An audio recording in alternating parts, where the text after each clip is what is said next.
So we're back. Thank you all for bearing with us, but we had a little bit of lunch. Back from lunch break. Yeah, we're here, so. So, Mr. Chairman, then if I could, Yep. the device here open, so now we're gonna be hearing from our Director of Cultural Affairs. So as you'll see in the general ledger expense, page 22 is where you have the breakout for the salaries, wages, and expenses for cultural affairs.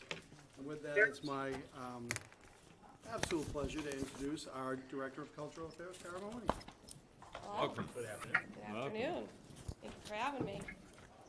So I guess, in short, and then I'll just open in questions, because there's not too much really to say, but cultural affairs, I look at it as our guide into our cultural districts. So when we look at expenses, it's like marketing expenses and material for different things that we'd be looking at to enhance the cultural districts.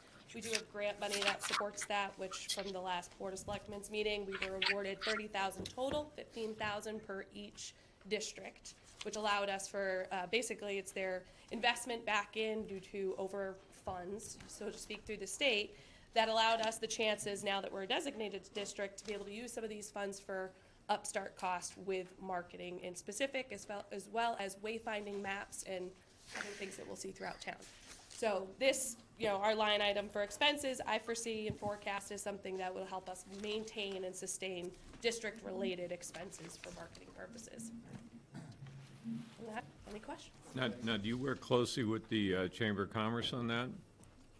They're an entity that we speak to in regards to it. It's pretty much all the signage and recommendations and requirements come down from Mass Cultural Council, as far as Okay. what we would be following for that. And then we would work with Department of Public Works for placement, zoning, all of that, to make sure that signs are allocated in certain spots. And then we'd also work with the chamber just as far as that goes. But as far as like brand management and development of that, it's a completely separate entity of the Chamber of Commerce and the town of Harwich. So part of the investment grant, we would be spending towards branding management, where we can actually design and discover what the town of Harwich story is that would cycle through to what the cultural districts look like. So we're gonna see some. 1 second, Peter. Oh, I'm sorry. I just want to give the town administrator, from her opening statement, Okay, he wants to add, and then Oh, I'll good. start with you first. okay. Thank you, Mr. Chairman. What I wanted to add is, again, you've heard a very succinct summation of very small dollar amounts in total.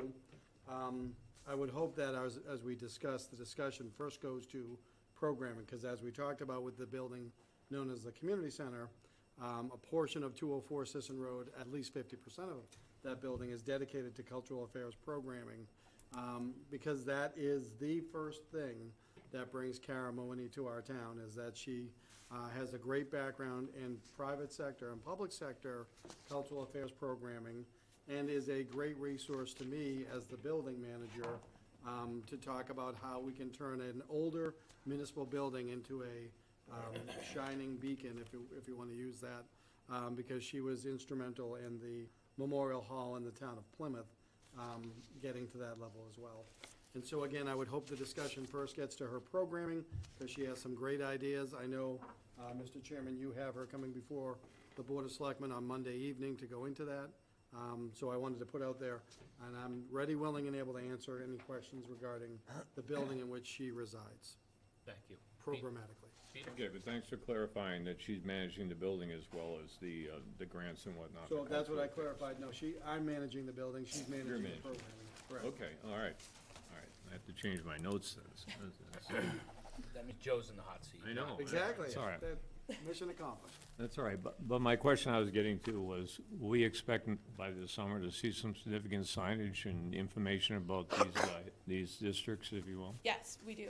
We actually have to spend the money by June 30th, so we're in a little bit of a hot seat ourselves that we have to, luckily, they're designed, but there is some wayfinding and maps and things that we have to develop very fast. And I've already started the work of basically reaching out to vendors, finding who's going to best benefit us. Also, who can we do through volunteer work, because there's actually been other districts that have benefited by local artists or other graphic designers who's actually volunteered their hours and service to develop these things. So it's all being kind of conducted right now and being laid out. Now that we're officially a district, we're able to say, okay, we can do these action items. Right, okay, so when Joe says he's managing 204 as a building, are you managing or overseeing the cultural people who are there, you know, the studios and whatnot for art and that kind of thing, or? As far as their How does that programs work? go, yes, so I don't do their lease agreements or things that is specifically to Joe, because Right. Joe is the building.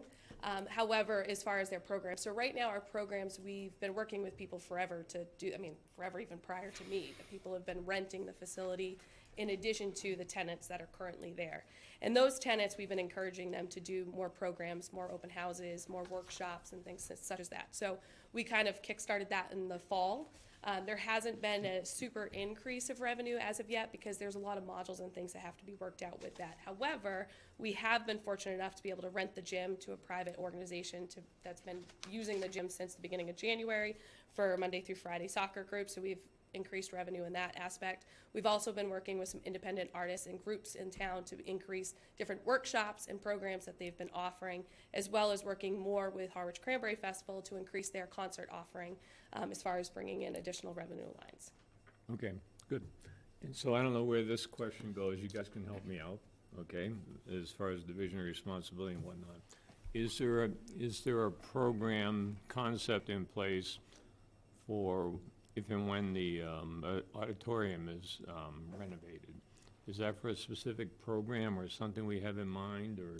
So Monday night, I have an agenda item Okay. to get a brain dump from Kara to the Board of Selectmen on everything that she's been working on, including what you just asked. Okay, So all right, yes, so that's fair. coming soon.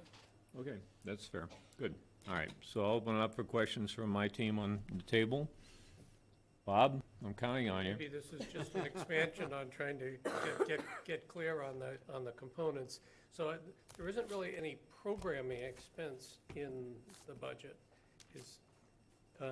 Should there be programming expense, or, I mean, what are we gonna do next year if we're doing things and they cost money and we don't have a budget to Fair for question. program?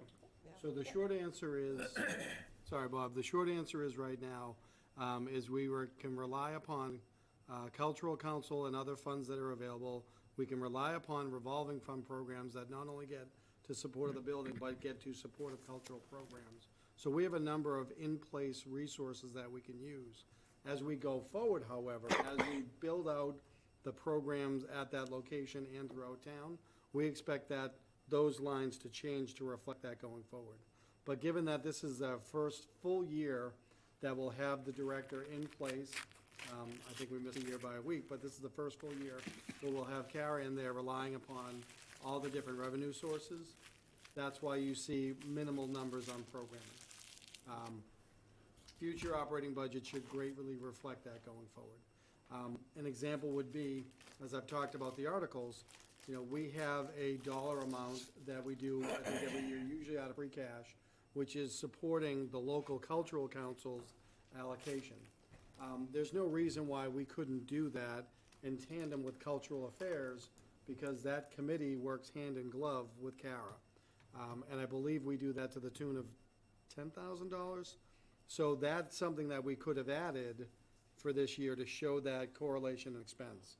We didn't, or we don't presently, because it's an article. So I would imagine that's- as we build, we will build that out. So that's the plan for this coming year. Correct, for fiscal year '24, correct. Yep, thank you. Anybody else at the table? All right, we'll take it out to TV land. Dana? Hello. No, I don't really have any questions. I know I have performed in your former hall, the Memorial Hall, every year for the last 10 years on the drum corps side. So I look forward to some of those programs coming to the Cape. Okay, Karen? Karen's not out there. All right, we'll try Mark Kelleher. Yeah, no questions. Okay, good. We're good. Thank you. Don, Nothing, I can't wait until Monday. Julie, Larry? No, thank you. I think it's a good start. As you and I talked, and we've talked before, my interest is more globally of what our vision is going forward and how we get there.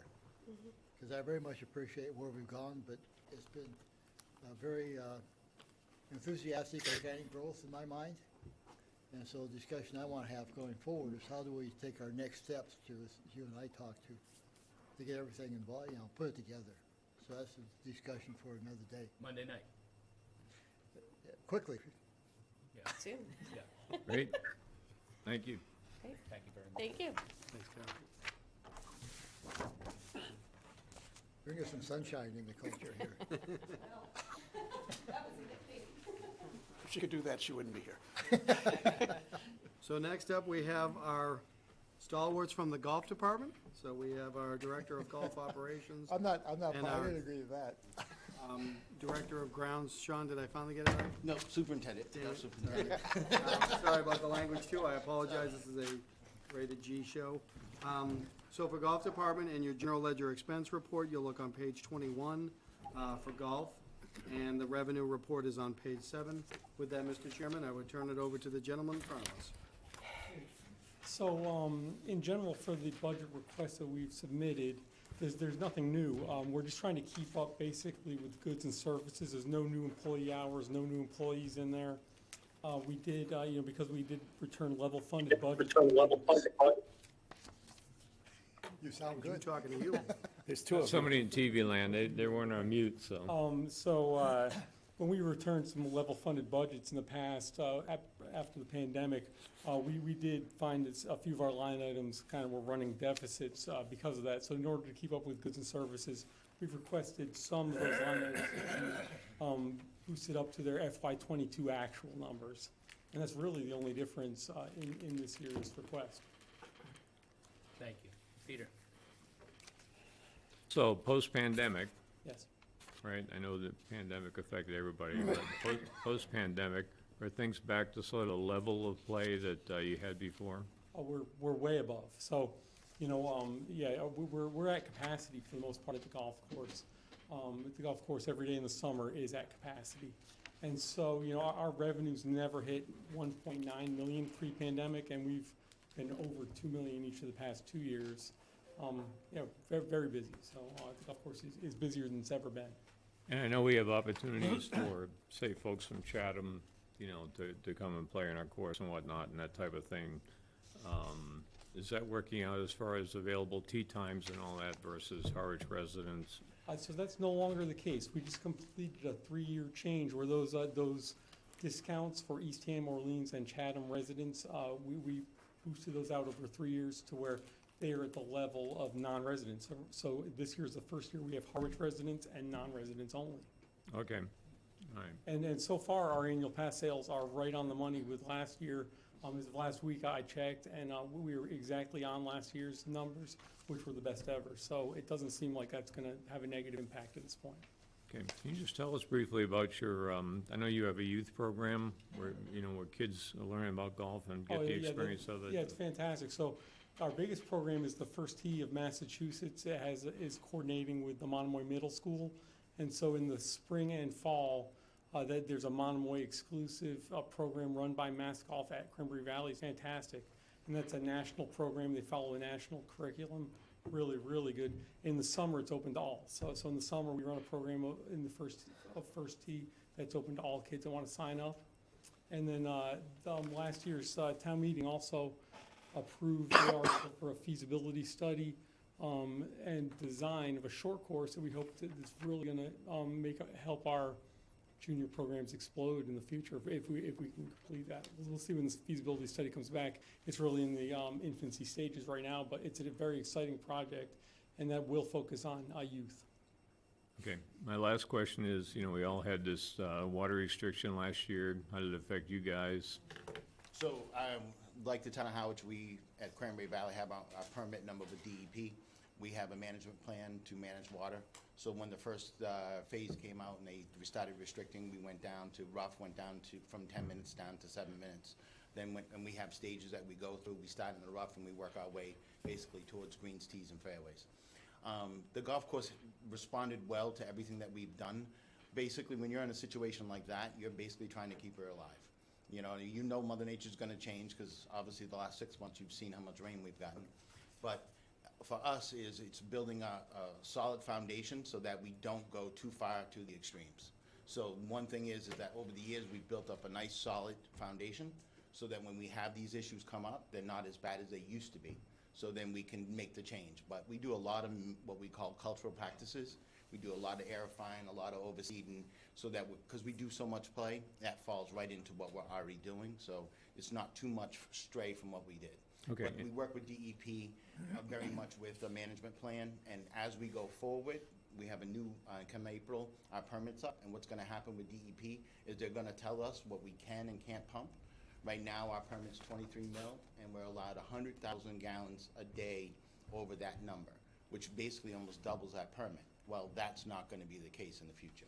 I would assume that you're gonna see that number drop to probably somewhere around a hard cap of somewhere around 30 million on my 23, which is fine for us because we're doing things to try to conserve more water also.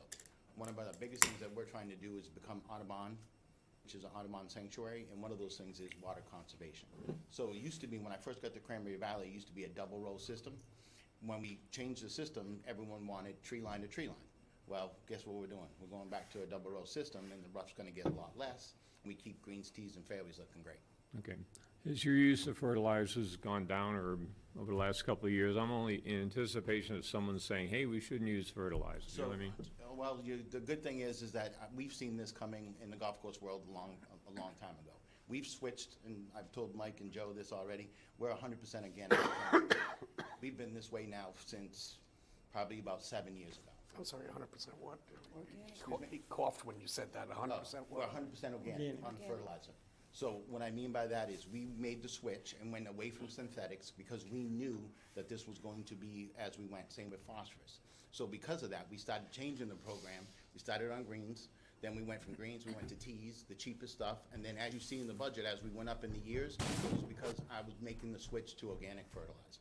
You know, that was the main goal, is to be, part of Audubon again, is to be as green as you can. And one of those green things is organic. So and UMass comes out with their best management practices, which we follow, April 1st to the end of November. We try to follow all those things, and then again, on top of that, we do a lot of cultural practices to try to get the microbes in the ground, to chew all that up, so then we don't have a lot leaching through and doing all that good stuff. Okay, thank you, Yep. thank you. So questions from my board at the table? I'm good. Everybody's good? All right, we'll go to TV land. Dana? Good afternoon, gentlemen. I have no questions. Karen? You nailed it. Yeah. Karen? Go to Mark. Just one quick question. I know Dan Pelletier had said that a lot of these organic fertilizers come from sewage plants and they have PFAS in them. Any response to that? So at present time, we don't use that type of organic. We use a different type of organic that's turkey-based, not so much human waste, which is the PFs that he's talking about. Our purpose goal is we do soil tests every other year. We know exactly what we need to put down, where we need to, and we don't do any more than we have to.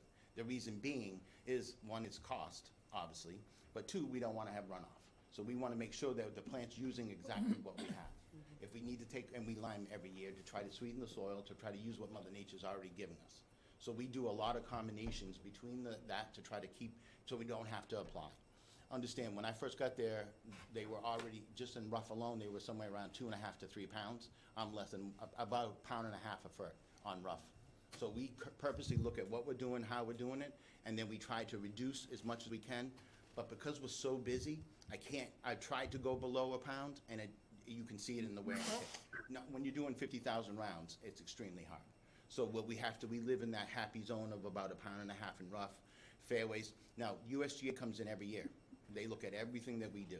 We have them come in, they critique everything that we do, why we do it, and what we're doing, so that you guys know that I'm doing what I'm supposed to be doing. Okay. And they consider it completely a minimalist program. I mean, as far as golf courses go, we're very minimalist because of the cost and because we choose to be green. Right. Okay, thank you. Don? Thanks. Mr. Chair. All set. Couldn't have said it better myself. Yeah, just two things. In terms of the golf course itself, in the way it's run, it's one of the envies of all Cape Cod. And in terms of the groundskeeping, Sean is basically one of the go-to guys in the entire region, never mind in town. And he's always shared his expertise with school grounds and White House Field and all kinds of other places. We're in good hands. So thank you. I appreciate all the info, and I love that you're always out ahead of the game and you're, looking at the minimal impacts, and I appreciate that. We try to be, when we were in school, we were told a long time ago that we have to become stewards of the environment. They're the only ones that can do it. So that's what we try to do every day. We try to look at what we're doing and how we're doing it. We try to do it in the best fashion. Well, you do a great job. It's Thank you. beautiful. And the only question I had, and I know I should have this info, but what are we for resident and non-resident fees now? So for this upcoming year, $860 is a Harwich resident, and a non-resident would be $1,160. Okay, thank you. So, and I love the coordination with Monomoy and the different programs you're offering. I think that's fantastic, so thank you. Larry?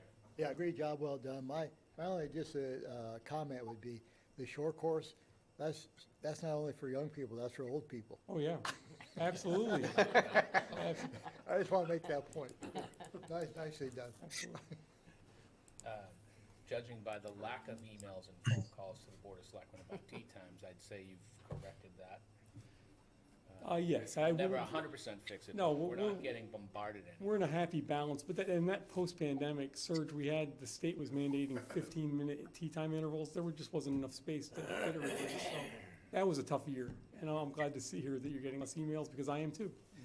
Sean, on the fertilizer, you also do the contract for Monomoy. Correct. Are we starting to apply that same, That, they're already there. so we're I doing? went in right in the beginning when I came and sat down when the prior town administrator was here. I started that program right in 100% organic right off the bat. Great. I didn't want to try to, especially on the school, we're all in the sole soil aquifer, both Cranberry Valley and the school property. So it was best just to go, same thing we're doing there. If it looks good on the golf course, it's going to look good on the fields. So that's what we're trying to do. Yeah, great job. Thank you. Thank you. Thank you, Roland. Great, thank you. Thanks. Thank you. So folks, we are well ahead of schedule, and I will tell you that the next department up was not expected until 1:15, and I know traffic between here and Brewster can be very heavy. So Joe, why don't you go over the change in number On the from what was expressway. presented this morning at wastewater, so that the finance committee and the rest of the board knows the change on the surplus? I will do that if I can do it with a heavy caveat. So if I heard the wastewater superintendent correctly, Yep. if you folks are looking at your Sources and use. operating budget book, and it is the first line that appears, and it does not have a number. It's the general fund balance, so page 1 of appendix B, if you look right at the very top. I heard the wastewater superintendent say that number of $761,076 should be more likely to be 1.1? 1.1, and it was, I'll give you the exact in a moment. It was the expense line that he was talking about. So yeah, the new number, if I heard him correctly, that number changes to $1,106,550. Now, I would ask, through you, Mr. Chair, then to our finance director, Anne Marie, am I looking at the right line, and what effect do you think what Dan mentioned would have? Because the delta between those three numbers is just under $350,000. And so it moves the needle quite a bit. Emery? But we need to do something about the funds that are in FY '23.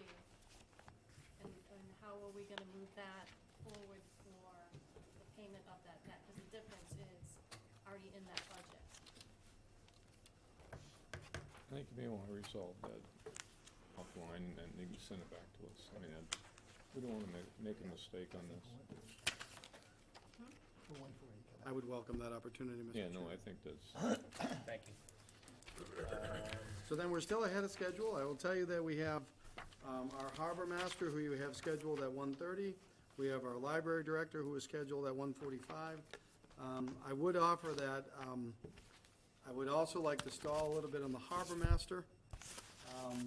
Heinz Proft, our natural resources director, who is presently working today. A legit day of work for him will be joining us, and I was hoping that John and Heinz Sorry. could present together. So we could do the How about library? Ginny? Do the library? Jenny, are you waiting for anyone? Okay, come on up. So as they come forward, we're talking about Brooks Free Library, originally on the schedule at 1:45. If you're looking at the munis documents, general ledger expense, page 18, and general ledger revenue, I always have a tough time with that. Page 7. I also want to, Ginny, I've been doing what I've been calling self-reporting. I want a self-report that Ginny and I had talked before. I mentioned you folks earlier, but I want Ginny and Linda to be able to hear this, that there is an appropriating article that I've created for $25,000 in support of library technology, separate and distinct from what we're doing on information technology.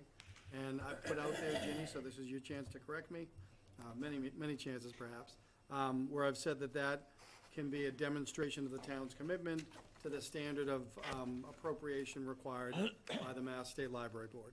And actually, one of the great things about doing it as an article is that it's not, it doesn't get counted in the calculations for the municipal appropriation requirement. So it doesn't increase our cost there or for purchasing of library materials, which we have to spend 16% of our appropriation on. So we put that out there, and again, it's an appropriating article, and I've factored it into our funding sources presently. With that, Mr. Chairman, I would turn it over to the Library Director and Chair of the Board of Trustees. And we do appreciate you not putting it in the budget, as Ginny has just said, because it does muck up those calculations. So keeping it as an article funded through appropriation is grand. So thank you for thinking of that. My pleasure, my job. Ginny told me to do it. Yeah, well, that's probably true. So I know you're looking at a munis budget that shows that our salaries are up 12.7%, and that is not gonna be the final number. I have calculations to show you. I think that perhaps I should be getting together with Joe and the finance director. There's $44,000 in there for vacation payouts and sick leave buyback to departing staff. And that's never been in our budget. There was a central pool. I'm not sure if there's still, it hasn't been taken out yet. There is supposed to be a central pool for that, and we are reaffirming that department heads identify exactly that. I think generally speaking, it tends to go into the Medicare and vacation line, because that ties back to retirement and vacation payout. So we will correct that on the. Okay. And it's one of the lines you And have again, in that's your- what we don't want to leave, because that affects the appropriation requirement and other state standards. And, okay, so that's good. So in our salary, I had a handout to give you, but a lot of it is talking about these changes. The other change with our budget is is in the salary and wages. The HEA contract recently settled. Joe was good enough to allow me to project what a 2% cost of living would be, but it's slightly higher than that, so the numbers are changed. And the reason is, we almost weren't certified last year. The retroactive pay adjustments caused a problem in the calculations, and in October, when I was doing the state report, we were $1,200 under what we needed, and that's, you do not want to be there. We could probably get a waiver, but it's a whole process of Joe, the selectmen, the trustees, the finance director, all writing reports and appearing before the Board of Library Committee. We don't want to go there. So anyway, but fortunately, the selectmen had voted a cost of living for the personnel bylaw staff, and that had not yet been transferred. That was $3,000. We end up $1,800 over. But that's really close, and we don't want to be there, because things happen mid-year and you don't want to find out after the fact. So anyway, salary and wages has no increase in hours or new positions. It's just the cost of living changes. What I have for a final number is $817,334, which is, will be a 4.27% increase. And I can give you all the sheets on that if you want. I could send it electronically or whatever. But, so on expenses, that increase is being driven really by the utility costs, and So and we have an enhancement of service for $4,800 for programming. I don't know if you want me to go through the lines on fringe benefits. We are already, that's physicals for new employees, and it was a change. Much of our staff is part-time, and until this year, they were not required to have the physicals, and they are now, and also the cost went up. So we're already way over this year in that line. But hopefully, we won't have that much turnover, even with the increased request. Then an electric, and our instructions were to look at the last few years and add the 10%. What I did was, I always look at the last 4 to 5 years and get an average, because it's so dependent on weather. It's air conditioning or heating. And so the pandemic, operations weren't normal year, so as you're looking back at prior years, you know, when you have air conditioning, like in the summer of 21, we weren't open to the public, so the doors weren't opening and closing, you know, and that kind of thing. So anyway, so I looked at the last 4.5 non-pandemic years, so I did fiscal 23, 22, 19, and 18. So I averaged that plus the 10% to get the, that comes out to 32,000, and I thought that was a little high. A new boiler got put in right before the pandemic, so there's savings there too. So I thought 31,000 was a safe compromise.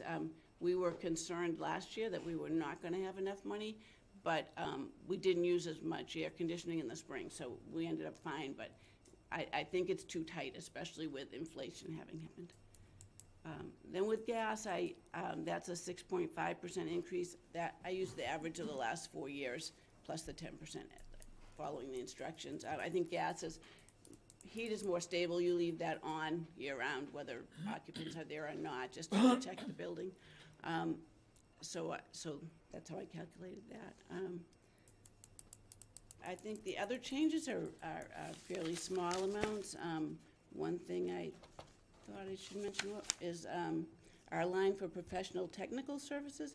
That includes our CLAMS budget, and that has been very stable. One thing, our new automated system is going to help with that. When this is an open source product, when you have these proprietary vendors, they want to charge you for everything. So we were paying, you know, I forgot initially we paid us, say, $3,000 for each self-check station. Then we were paying about $2,000 a year for the maintenance on the software for that. That's free with this new system. So I'm not saying that the CLAMS fees won't go up in the future, because they have staffing costs too. And they gave up their central location a few years ago during the pandemic, so they're all working from home at the CLAMS central site. That may not stay that way. And then our share, part of the fee formula is, a large part is your volume of use. And we're the second largest library, so I expect that we'll still continue to get, you know, a good share of the budget for that. There are 35 member libraries to divide up among, so it's not. Anyway, I think that, I'm not sure, what's that? Pretty much it. That's pretty much it. This budget is sufficient to meet the municipal appropriation requirement. Let me find my sheet on that. This one, Is it in here? the little one. What is that? Yep. Nope, I don't think that has it. Sorry, I labeled everything, but I have too many labels. While Ginny looks for that, it is it's a twist to the library budget that not only do we have to provide to meet within the budget of the tax levy and et cetera, but we also have that Massachusetts requirement. And I know that it's an educational process because it is a tweak that is not basically in any other department. And so we appreciate that we're able to explain that, and if you have any questions about that, please ask.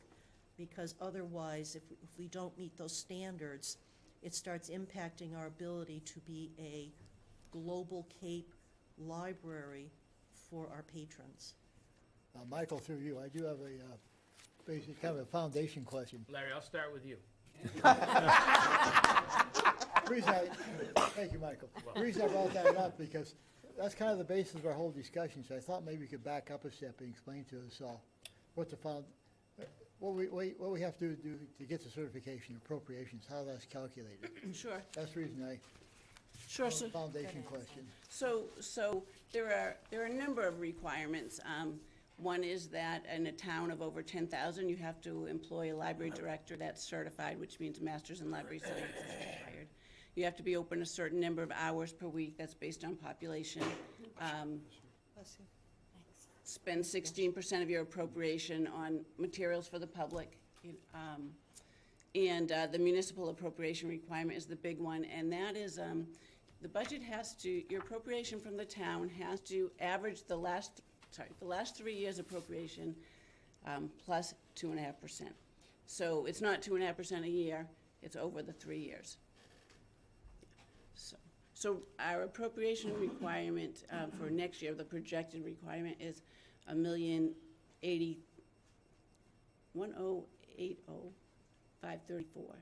And we are, with the revised budget that I have, we're at $1,117,000. So we've got some room there, which is good. You want that, a little bit of a cushion like that. Thank you, Jim. And that is why, at any given point, you want those retiree payments out of our budget, because Right. then that would just drive it up Drive it up, more. right, So following we want to years. make sure that we're always doing the apples to apples, and when those kind of payments are made, that the finance department makes a journal entry and moves it. So Yeah. that, because otherwise, we're doing our certification work in the fall, and if they get paid out and they Yeah. don't get moved properly or in a timely basis, then Ginny is then struggling to try to make everything work, and it's a fire drill. So, So going back, so hence Joe's initial remark, they moved those out. That's the reason it helps us. yes, it does. It also saves us, if that was in our budget, that's equals about another $7,000 we would need in library materials. So it's also that it varies considerably year to year. So next year, if there's no projected departures, then we've got a $44,000 gap to make up. And we don't want to be in that position. Thank you. Julie?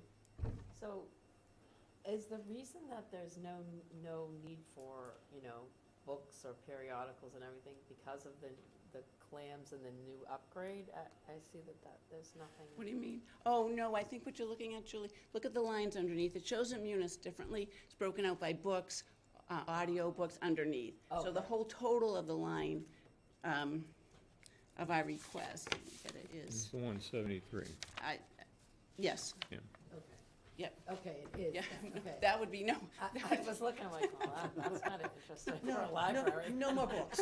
Nobody's getting No it more right. books. That's Don't read actually why anything. it's in If it this. wasn't printed in the no more books. Then I thought everything became digital and you didn't have to somehow. I think that is happening in some parts of the country where they're not funding their libraries to buy new books, but Well, that's a not relief. here. That's a state standard. That's the only question I had. Thank you.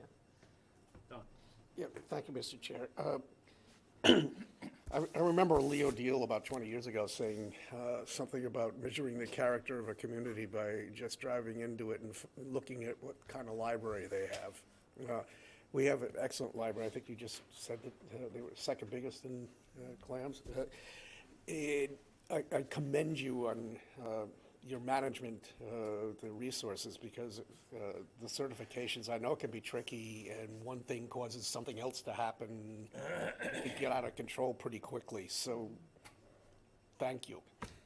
Thank you. I can also say that over during the pandemic, when we were closed, Ginny and her team just were outstanding in still getting books to people, doing the pickups on the curb, bringing things out to people, and we're finally getting back to usual services. We're starting to get our programming back, our children's programming.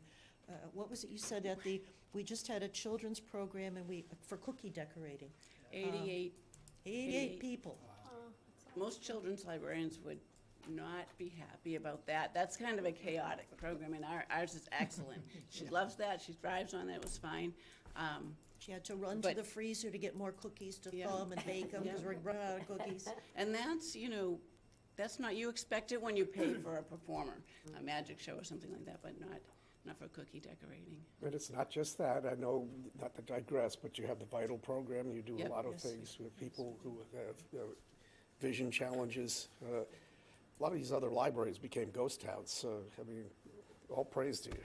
And they've also done a very nice section of confidential information, so that you can very quietly browse that and see if there's something that you would like to borrow, and Without checking use. out, yeah. Without checking it out. You can just keep it under the radar if you're that uncomfortable with it. I mean, I think the sensitivity that our library staff, because of Jenny, shows that we really care about the patrons. We want to support them as much as possible. Thank you. Peter? So my measure of success for the library is just driving by and seeing how many people in the parking lot, how many cars in the parking lot. And my comment is, we could use a bigger parking lot. Because oftentimes, that lot is full, completely full, which is a great testament to the service you're providing. So just so I understand, if the budget is funded the way you presented it, you will be able to be fully certified, no problems, no difficulties, right? That's correct. Big Thank check mark Yep. for the finance committee, right? Just remember that. Yeah. And then the other thing is, you started to allude to it, Linda, but where are we relative to returning from pre-COVID to, where we are today, as far as activity goes? Well, we're there already as far as checking out items and traditional kind of library services, and the children's programs are there. We're not back with the adult, and that's more a function of staffing, being short-staffed. We have a vacant assistant director right now. We have some staffing challenges I see in the future, in that, I want to say I have a note here. Our staff, right now, we're so part-time, and this is where we're having trouble filling positions and shifts. Our permanent part-time positions are filled, but about 60% of our hours, or 66%, are part-time. So we have about 10 people that are filling about one full-time equivalent. They work a few hours a week and as substitute. And that's where, and we plan on that there. They're budgeted for 22 hours a week, and often we can't fill those shifts, or when someone's out, because the labor market has changed. People that were working multiple jobs have more opportunity now to work full-time, because, in the labor market, because employees have to pay that to try to get bodies and, in. And so what we have now are people that are doing it that want to keep their hand in something, but they have other interests and hobbies. So if they work already once that week, then they're going to say no the other times. And so especially at night, we've had several nights lately where we've been below minimum staffing. Okay, So. thank you. Questions from my board? Go ahead, Dan? Oh, I just Wait, wanna- we're going with Dan. Dan jumped in first. So. Yeah, I have a question on the line for Ed Supply. It was 0 in 2022, then it jumps to $162,942 in '23. What's behind that dynamic? I think what you're looking at is the same thing Julie asked. It's the various components of the line are showing and not totaling on some in Munis. So it's all of account 551. Yeah, it's all there. There's books. If you look under that, you'll see books, audio books. So it's budgeted in the aggregate, but reported in the detail. Yeah. Oh, I got you. It's about it totals to about 160. Yeah. We also would have accepted it rolls up. All right, Yeah. You okay? Dan? Yes. All right. Bob, you had a question? Oh, no, I really just wanted to say what a great job that they do with providing a terrific library for the community. And that's not because Linda's sitting there. No, that's Maybe it is, I don't know. No comment. Anybody else? Okay, we're going out to TV land, Dana. I don't know when I'm the just last time you were in a thinking library, but tell us. I wish Bill Cole was there, I'd yell at him, but everything's fine. No, I'm good. All right, Karen? Can you tell Karen to hit *6? She might not be able to unmute herself. Karen, are you muted? under the dial pad. Unmute. All right, Mark? If she's on the phone, it has to be *6. All right, Mark got kicked off. He didn't pay his bills. All right, so we're back. We're good. You offended me. I saw that. Jamie had enough of him. That's all right. We thank you very much. No more questions. Thanks for coming in. I see the chomping. We promise not to eat a brownie next time you come in. It's okay. All right.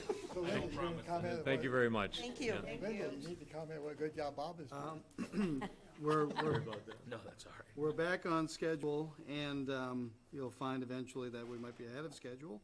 But now we turn to the 115, which is Department of Public Works. So as our Director, Lynn Cooper, and Office Manager, Kimber Ruby, come forward, you'll see in the munis documents, General Ledger Expense, page 13, and General Ledger Revenue, page 5. Again, in my series of self-reporting, you heard me talk about before with Community Center, Highway Department had an enhancement of services that dovetailed with an enhancement of services requested from the cemetery. My budget recommendation went away from that and replaced it with the custodian and the overtime, as well as the expenses related to custodian. And that's what budget the board then presented to you folks. With that, Mr. Chairman, I turn it over to our Director of Public Works. Good afternoon. Floor is yours. Thank you, Mr. Chair. Mr. Chair. Lynn Cooper, DPW Director. I'm here with Kim Berube. I will refrain from saying the brains of the operation, as I always do, but We understand that. it's rhetorical and redundant. on But the my part. reality is, I guess I'll just give a brief overview of, I guess, a delta analysis here.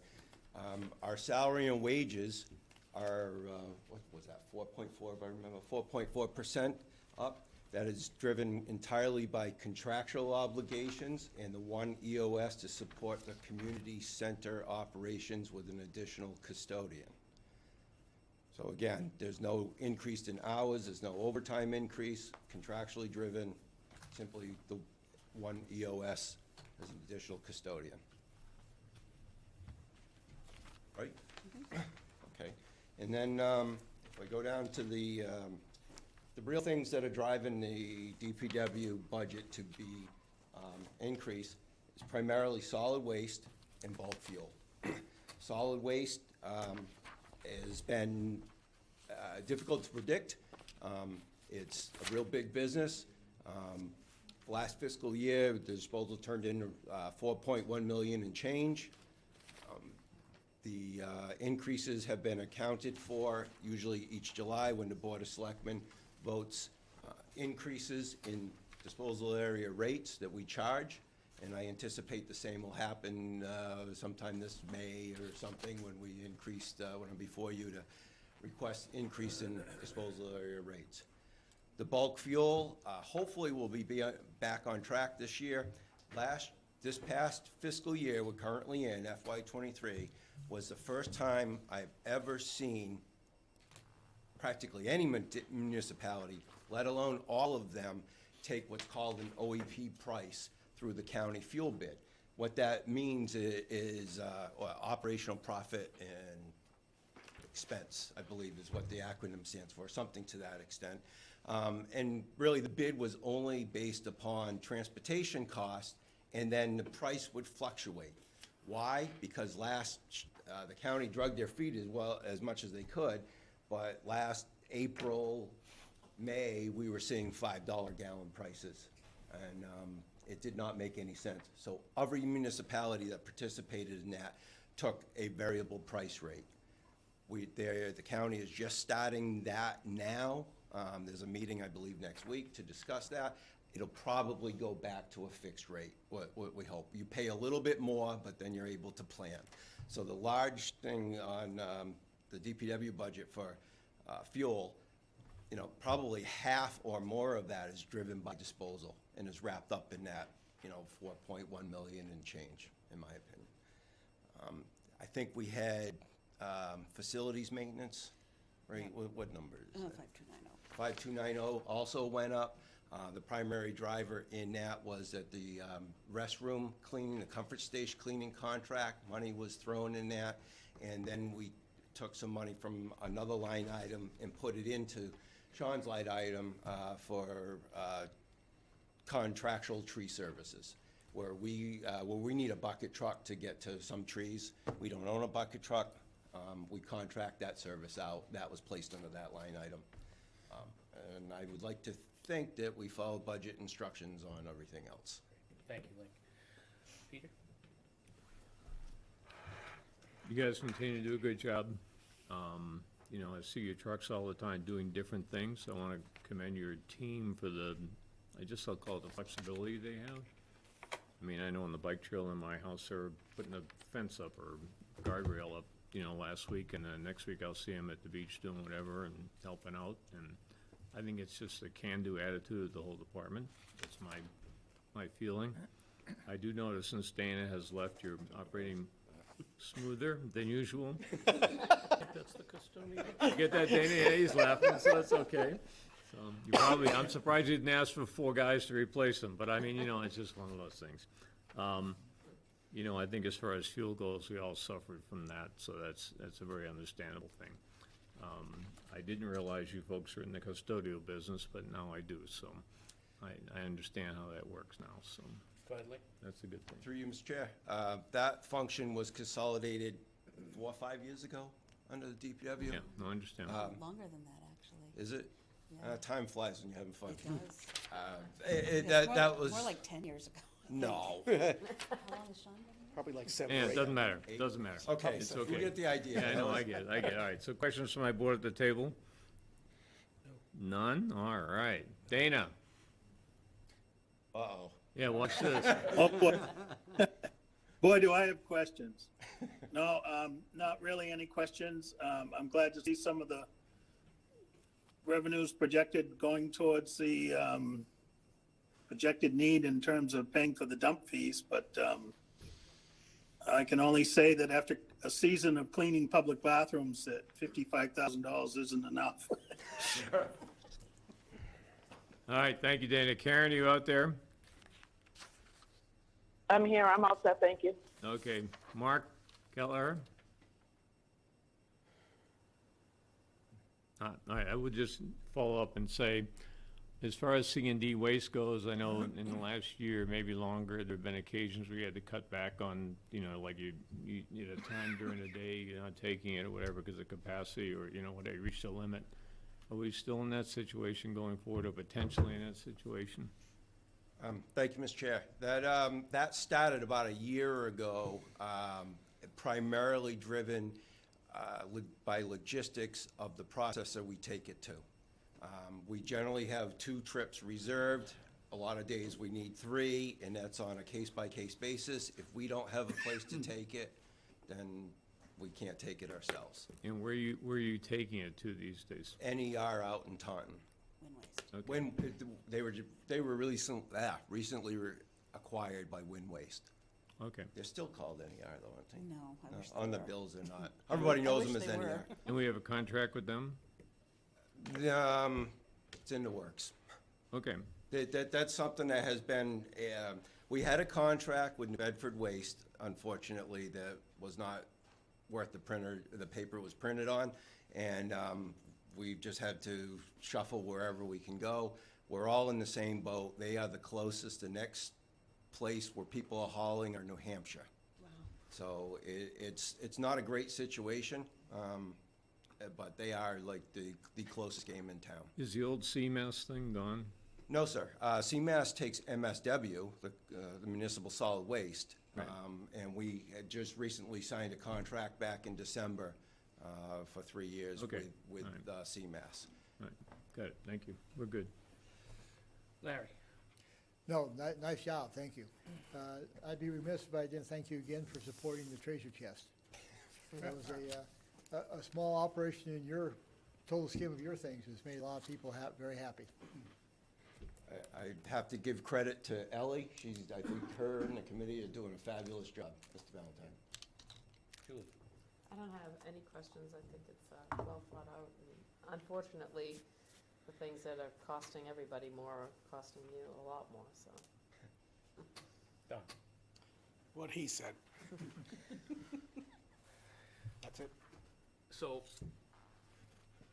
I would start by commending your staff. I use the dump 7 days a week. What you've done with Brooks Park, Brooks Hollow, that looks awesome driving by. It's not a mess anymore. They've done a great job with that. On the dump link, every year we seem to run into a budget transfer. And I think the past 2 years, it's been a significant budget transfer. How does this budget address, because you're putting all the money back into the general fund, but we don't seem to budget enough. Do you feel like we've done that here, or in some way are your hands tied not to do it, or is it such a variable number you can't do it? It's so driven by market conditions that it's really difficult to predict. We're asked for numbers this particular fiscal cycle. I believe the administrator was asking us in August to try to project what'll be happening in FY '24. My best guess is what we can put down. Volumes are very, subject to economic turns. I think we've come close. The last couple of years, business has really been up. Business has declined slightly, but the price increases that the board voted last year has kept our revenue about static. So this is the first time I'm sitting here hopeful that we'll actually make budget and not need one, because we have had a slight decline in business at the disposal area. I kind of look at trash as a leading economic indicator. In construction and demo, or MSW, both? Yeah, both of them have declined, each at kind of separate times, but very marginally. I'm gonna say like 5%, but, versus increasing 5 or 10% each year that I have not been able to project for you, this feels a little bit better. I thought this stuff was gonna really slow down, and it has not. And I'm talking to, the owner of S&J ESCO, and he's in the same boat. Well, he goes the same place we do, and he would like to have 3 a day scheduled. He can only get 2, and is trying to find a home for the 3rd. He's driving out of state, who I knew some ago in New Hampshire and Maine. Unfortunately, we've put in what we think the numbers will be, and we're usually not that far off. And then they surprise us with the prices by adding environmental. Yeah, we've been getting environmental fuel charges, charges, stuff that's, everybody is doing. But it's raising it like $9 a ton to get rid of stuff. This is a board discussion and a board vote, the next statement, but, and we've always talked about this, like, the size of our operation. And it's often been said we're operating in the plus, so that we're making money, which we're not making money, because the indirect costs will take care of that. But why haven't we looked at the cost to manage the dump, not on a 7-day-a-week schedule, and not taking trash from buildings and boats and docks and mattresses and tires from Provincetown to Yarmouth? Why aren't we looking at overall the cost of our dump, the cost to operate? And I say this because you know as well as I do, it's gonna get harder and harder to get rid of things. And we've managed to ramp our operation up where we're taking trash from everybody, and metal from everybody, and appliances from everybody. We may be operating in a plus right now, but what happens when we can't get rid of it, and we've committed and built our trucking operation, as you've referred to it before, to the level it is now? A lot of questions in there, Mr. Chair. I just wanted to put it in your Really head to brief, think about. I have, and I'd like to address it if I may. I've been before you, I think, for the last 5 years at least, recommending an increase on the residential disposal rate, and the board has said, yeah, that's nice, go up on the commercial. The residents haven't experienced an increase in rates in 7 years. We're doing something right. I can't think of anything that hasn't increased in 7 years, quite frankly. It hasn't, because the residential side of the operation is essentially being subsidized by the commercial side, and primarily the C&D operation. That's where your largest margin is. If I can respond to that, the flip side of that is we're competing with private industry. We're competing with Brian Barrows at S&J. We're competing with Daniels. Our rates prior to our rate hike when you were last before us, we were about $20 a ton under. And on the commercial side of it, our only real competition to get rid of anything is Yarmouth. So we can go anywhere we want with the commercial rate. So in my opinion, why tax the resident, why go up at all when we're competing with private industry, and we should be raising the rates on commercial to discourage them from coming to our dump and having those additional, in my opinion. I wasn't refuting that at all, Mr. Chair. I was saying you have the luxury to not increase on the residents due to the commercial business. That's all I was. So I would, again, ask the board that we have this conversation and we look at, an audit, for lack of better words, on what we're doing and what it's costing us. And then Link, for you, you kind of got to look into the future, because I don't think we're going to be able to get rid of a lot of this stuff. I would look at, we do talk to Mr. Barrows on a regular basis. He's in the same boat. There's so much material floating around, and the avenues of disposal are challenging. So we do talk about that. When we're unable, my staff will pick up the phone and say, are you taking any more? I mean, so it's not so much of the competing as who's got capacity. And I guess one of my points is, why compete? Why take in Yarmouth's or Wellfleet's trash trucks, and why take in houses from Chatham? I mean, most of the other dumps that I've looked at won't take stuff from other towns. Absolutely correct. When a lot of them changed, the landfills closed, they chased all the commercial business out. Most of our counterparts have, all except for Yarmouth. We'll make this a much longer conversation later, but those are my thoughts, and great budget, thank you. There's quite a list of things not on. All set? Good. You're welcome to stay if you'd like. Thank you, folks. That wasn't nearly as painful as I heard. Kim, thank you. Thank you, Mr. Link, Chair. did you give up on the Patriots? I mean, you used to come in with your Patriot jacket on. It's like- Actually, the administrator may have called me a traitor when I first walked in with my Celtics jacket. No, the missus of 35 years gave me that for Christmas, and as soon as the Patriot season was over, I started wearing my new jacket. Okay, Thank you, Mr. Chair. there you go. Thank you for the clarification. Thank you, folks. Next up, we have Harbor Master with special guest. I've asked Heinz Proft if he would join Harbor Master John Rendon. But the purpose of this discussion is to start with Unlike his Harbor other Master. In your munis reports, general ledger expense, page 19, and the revenue is on page 7. And with that, Mr. Chairman, it's my pleasure to turn it over to one of several dynamic duos that we have in town, and none better than our Harbor Master and Natural Resources Director. Good afternoon. We'll start with Chairman, we'll start John, with John. Good afternoon, yeah? members of the board, John Rendon, Harbor Master, thanks for having me. I'd like to just start kind of by quick recognition of my staff. You know, we have a pretty big operation with a small staff. It's Deputy Harbor Master Billy Neeser, Michelle Morris, who many of you know is our waterways specialist, and then Tom Telsmatic was with us for, gosh, a long time. And he retired, as most of you know. And publicly just thank him for all his years of service. He did a great job for us, and we have since hired a new person to take over that position, Don Januski. Really talented guy, and we're thrilled to have him, and I think he's gonna do well for the town. And so I just thank them, and part of our operation, really, we couldn't do without Heinz Proft, who, as you know, he's his own department head, but he puts a lot of time and effort into what we do at the Harbor Master Department. And I think we have a real close, good working relationship where we can support his operation when needed, but he does more to support our operation. So I thank him in that regard as well. John, if I could interject for a minute. Yes, sir. I want to build off that statement, and before we get into detail, I asked Heinz here because Heinz wanted to put something on the record, and I wanted to afford him that opportunity. So unless there's objection, Heinz, the floor is yours. We want to go right to the natural, okay. Well, actually, Okay. your Yeah, statement and then. sure. Yeah. Well, I had kind of prepared something for the general discussion anyway, because departments can come and be recognized and heard.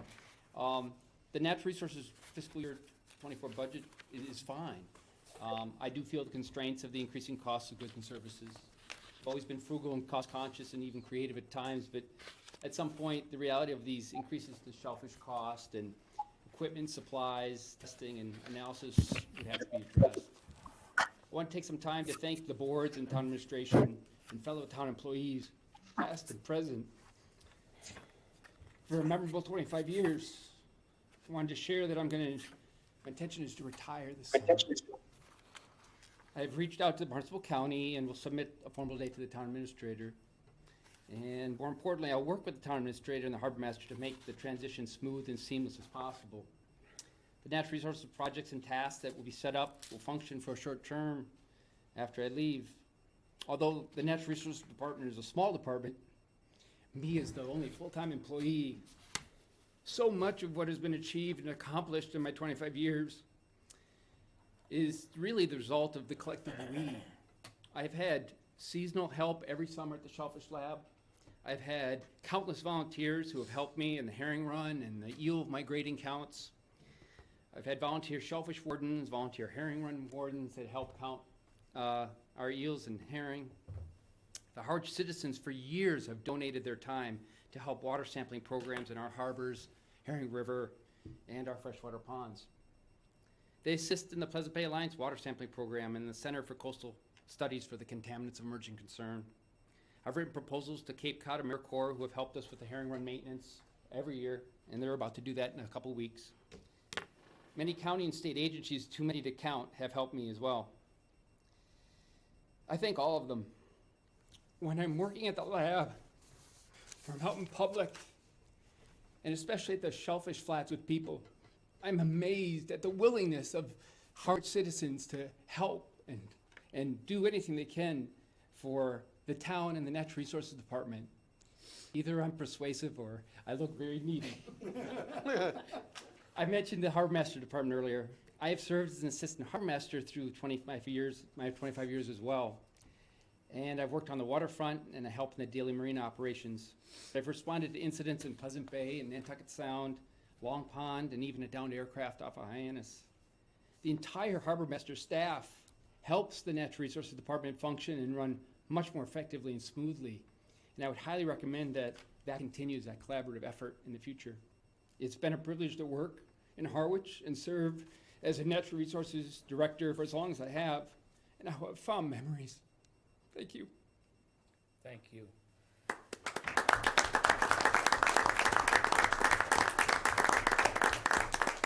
Gonna be tough shoes to fill.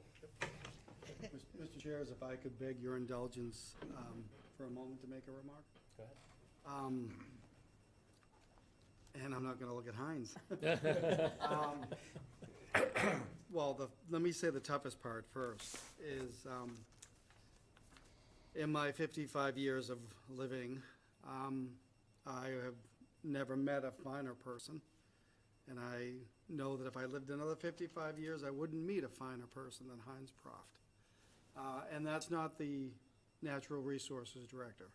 That's Heinz Proft, the man. But I came to know him as our Natural Resources Director, and I came from a town where shellfish is king, and it's currency. And I was so saddened for him when I found out it was a one-person operation, because it's quite a deal in Wellfleet, as you would imagine, and as it should be. From my perspective, Heinz Proft has done everything right, including the manner in which he approached me several weeks ago to give me the courtesy of a heads up of his decision. I'm going to share one thing, Heinz, if I could, from our conversation. The rest of it is going to stay between he and I, but we talked about what he may be able to do when he retires from municipal government in town of Harwich, or for employees when he files his notice of retirement with Barnstable County Retirement System, because we know that's what a retirement means legally. And he asked if somebody were to call me from a future employer, what would I say? And I said, I'm not going to lie, Heinz. I'm going to tell them to send you back.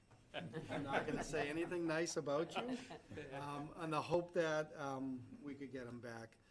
So thank you for your indulgence today. Heinz had indicated to me that he wanted to be able to make his announcement his way.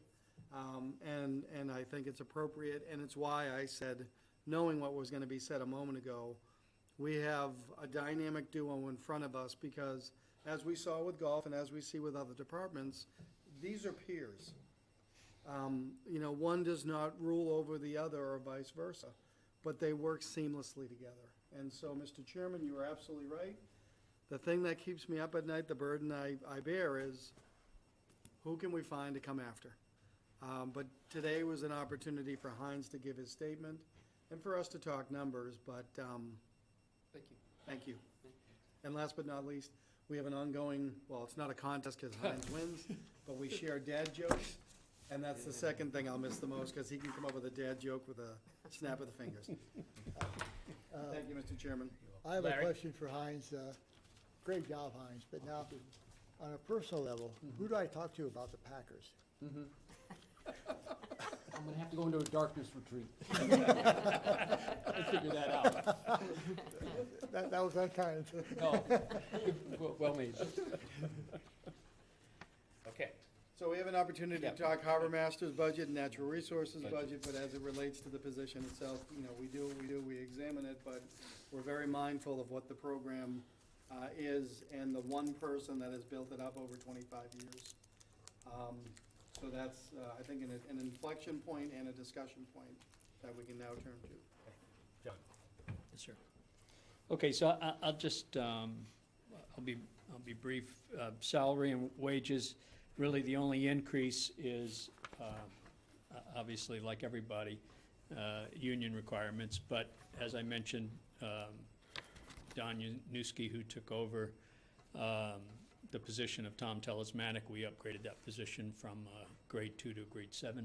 So I know that went in front of the board for approval, but that's the increase that we see there.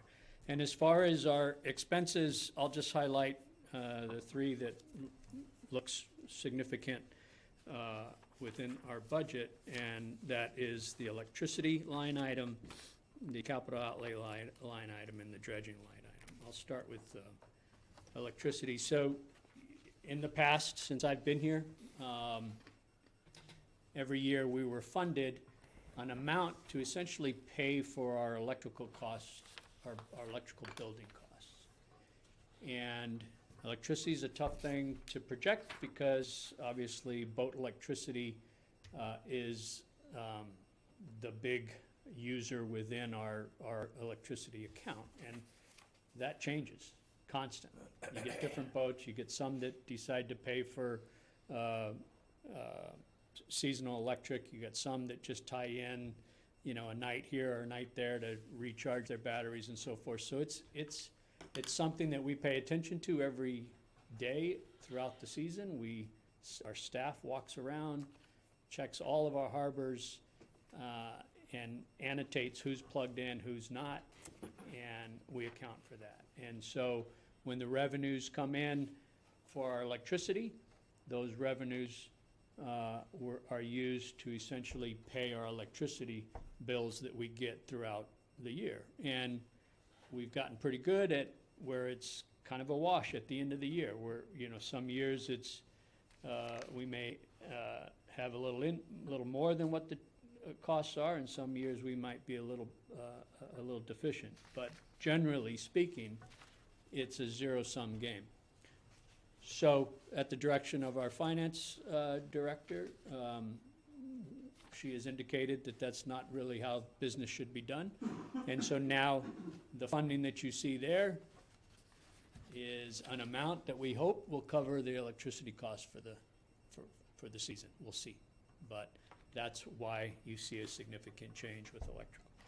As far as dredging goes, you know, for second year in a row, the county dredge has increased our per cubic yard charge. And it's just a fact. And so, you know, my dredging costs over the last several years have been $150,000 for the season. And with the increase in dredge costs, that's just not enough. And so You know how I feel, I've been before you every year, telling you how important it is that we have funds available to dredge our harbors, because things can change in a winter. If you have a real bad winter, and we know how much dredging we do every year and what the requirement is, so, an additional $20,000 will help. We've been very fortunate over the last 5 years or so now, where we've been able to get grant funding from the state to fund a portion of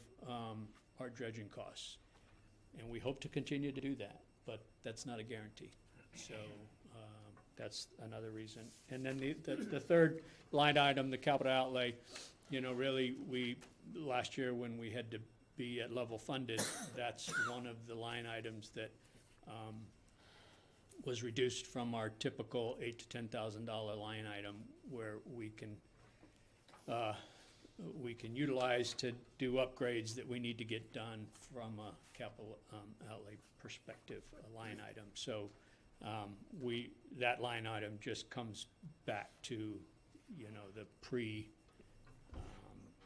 level funded requirement. So, and that's really the ones I want to highlight. Our revenues, just briefly, have continued to be very strong.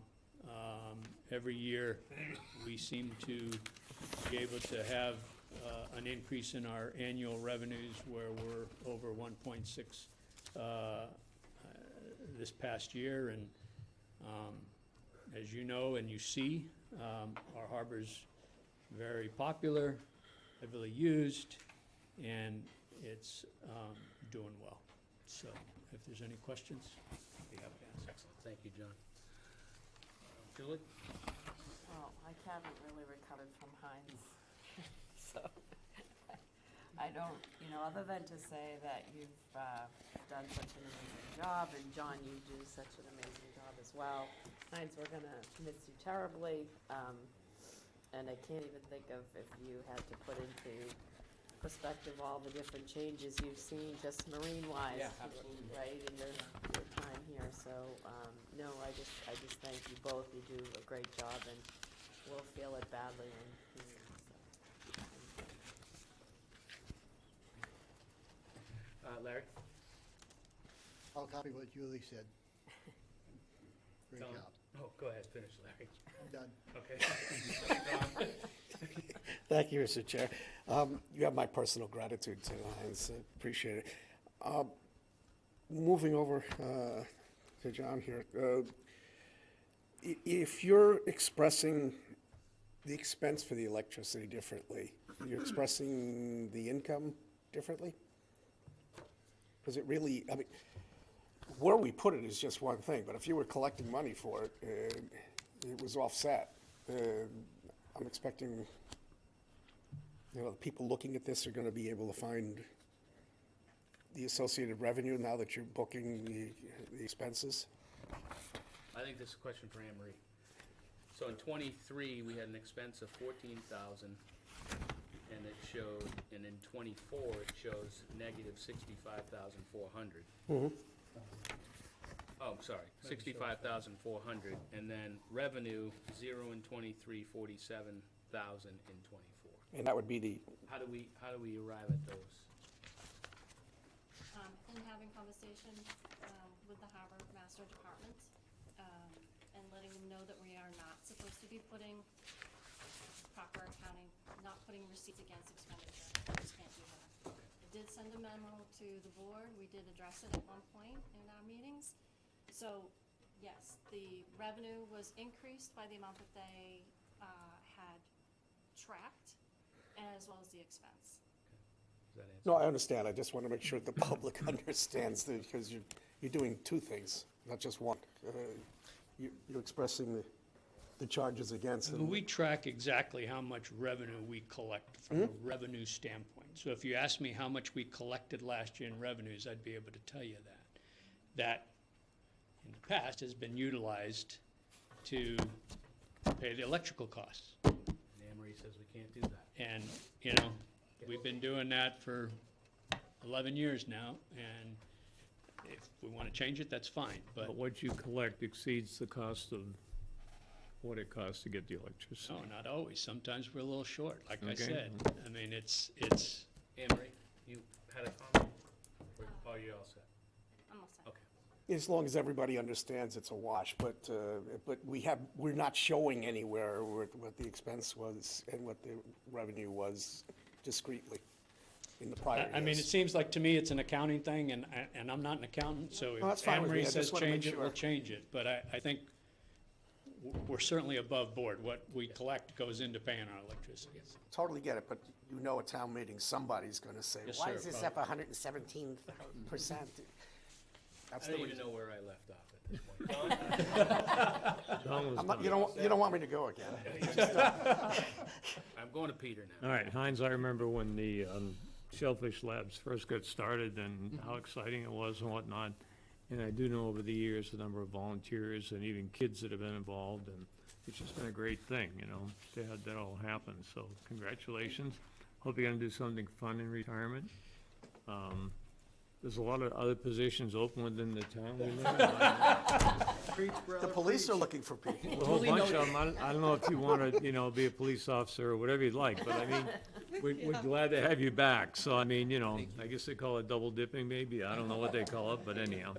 You Duly guys- noted. Yeah. You guys run a fabulous operation. It's another one where the public is directly involved. And I do know in the past, these guys probably did get some phone calls.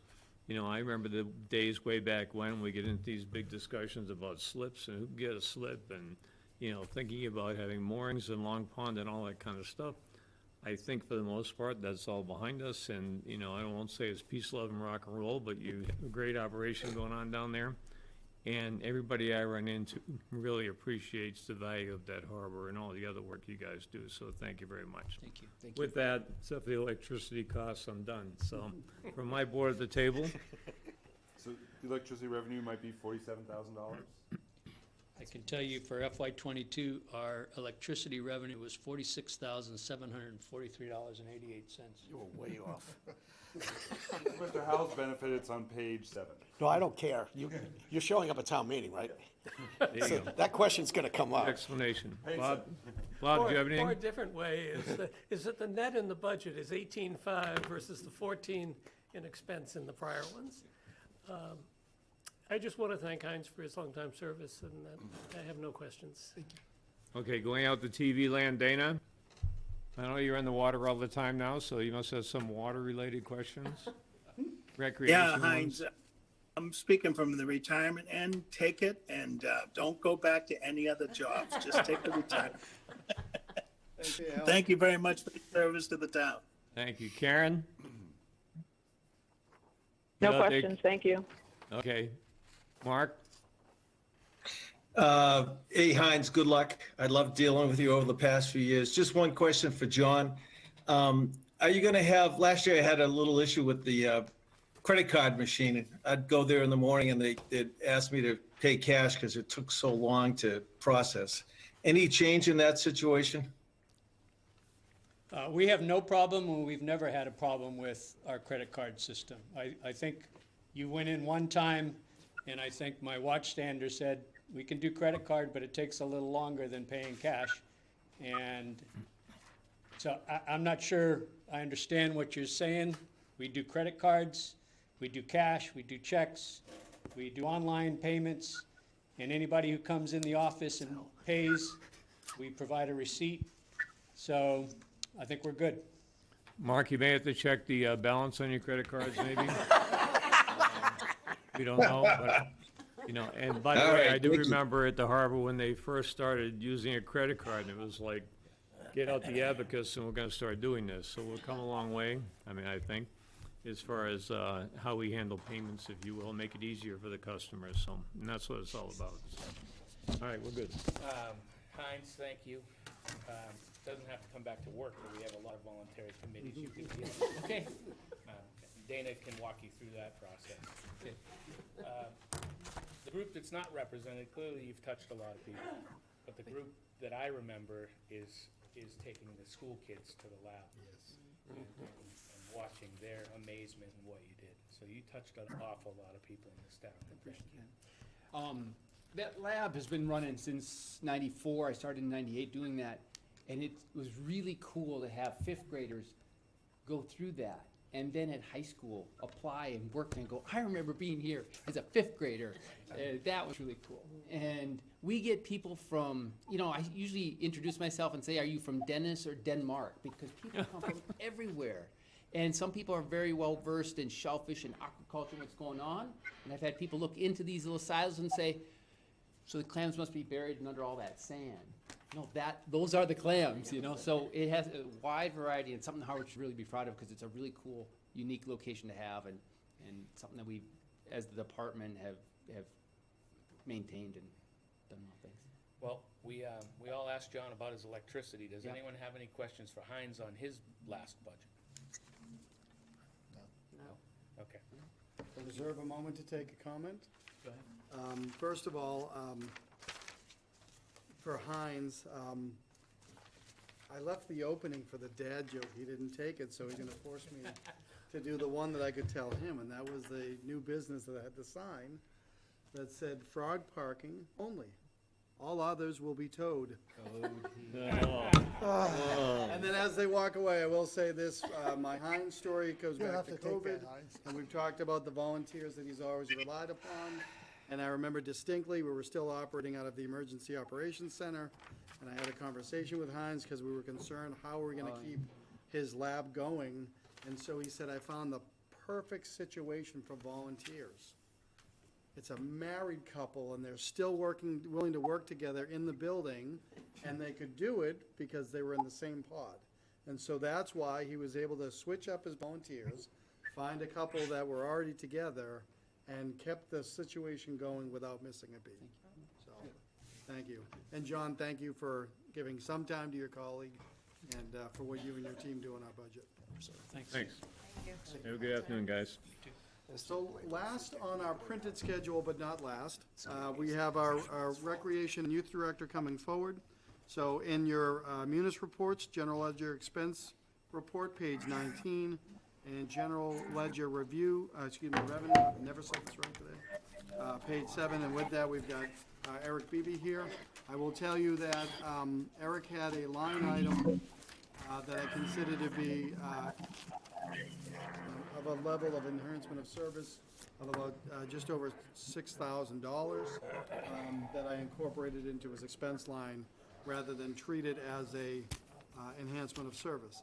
Additionally, Eric and I did have a conversation, and I've been directing him to work on expanding programs, and he's assured me that, as he'll explain the budget today, he has the ability to expand some family and youth programming based on what he has in his budget, and can explain why we see that large number for recreational seasonal employees. With that, Mr. Chairman, I return it over to our Recreation and Youth Director. Good afternoon, Eric. How you doing, guys? Eric Beebe, Recreation Director. So yeah, I'll go through this briefly. We do have a notable increase this year in our request for our budget, which is, I think it's the first time we've had a notable increase request since I've been here.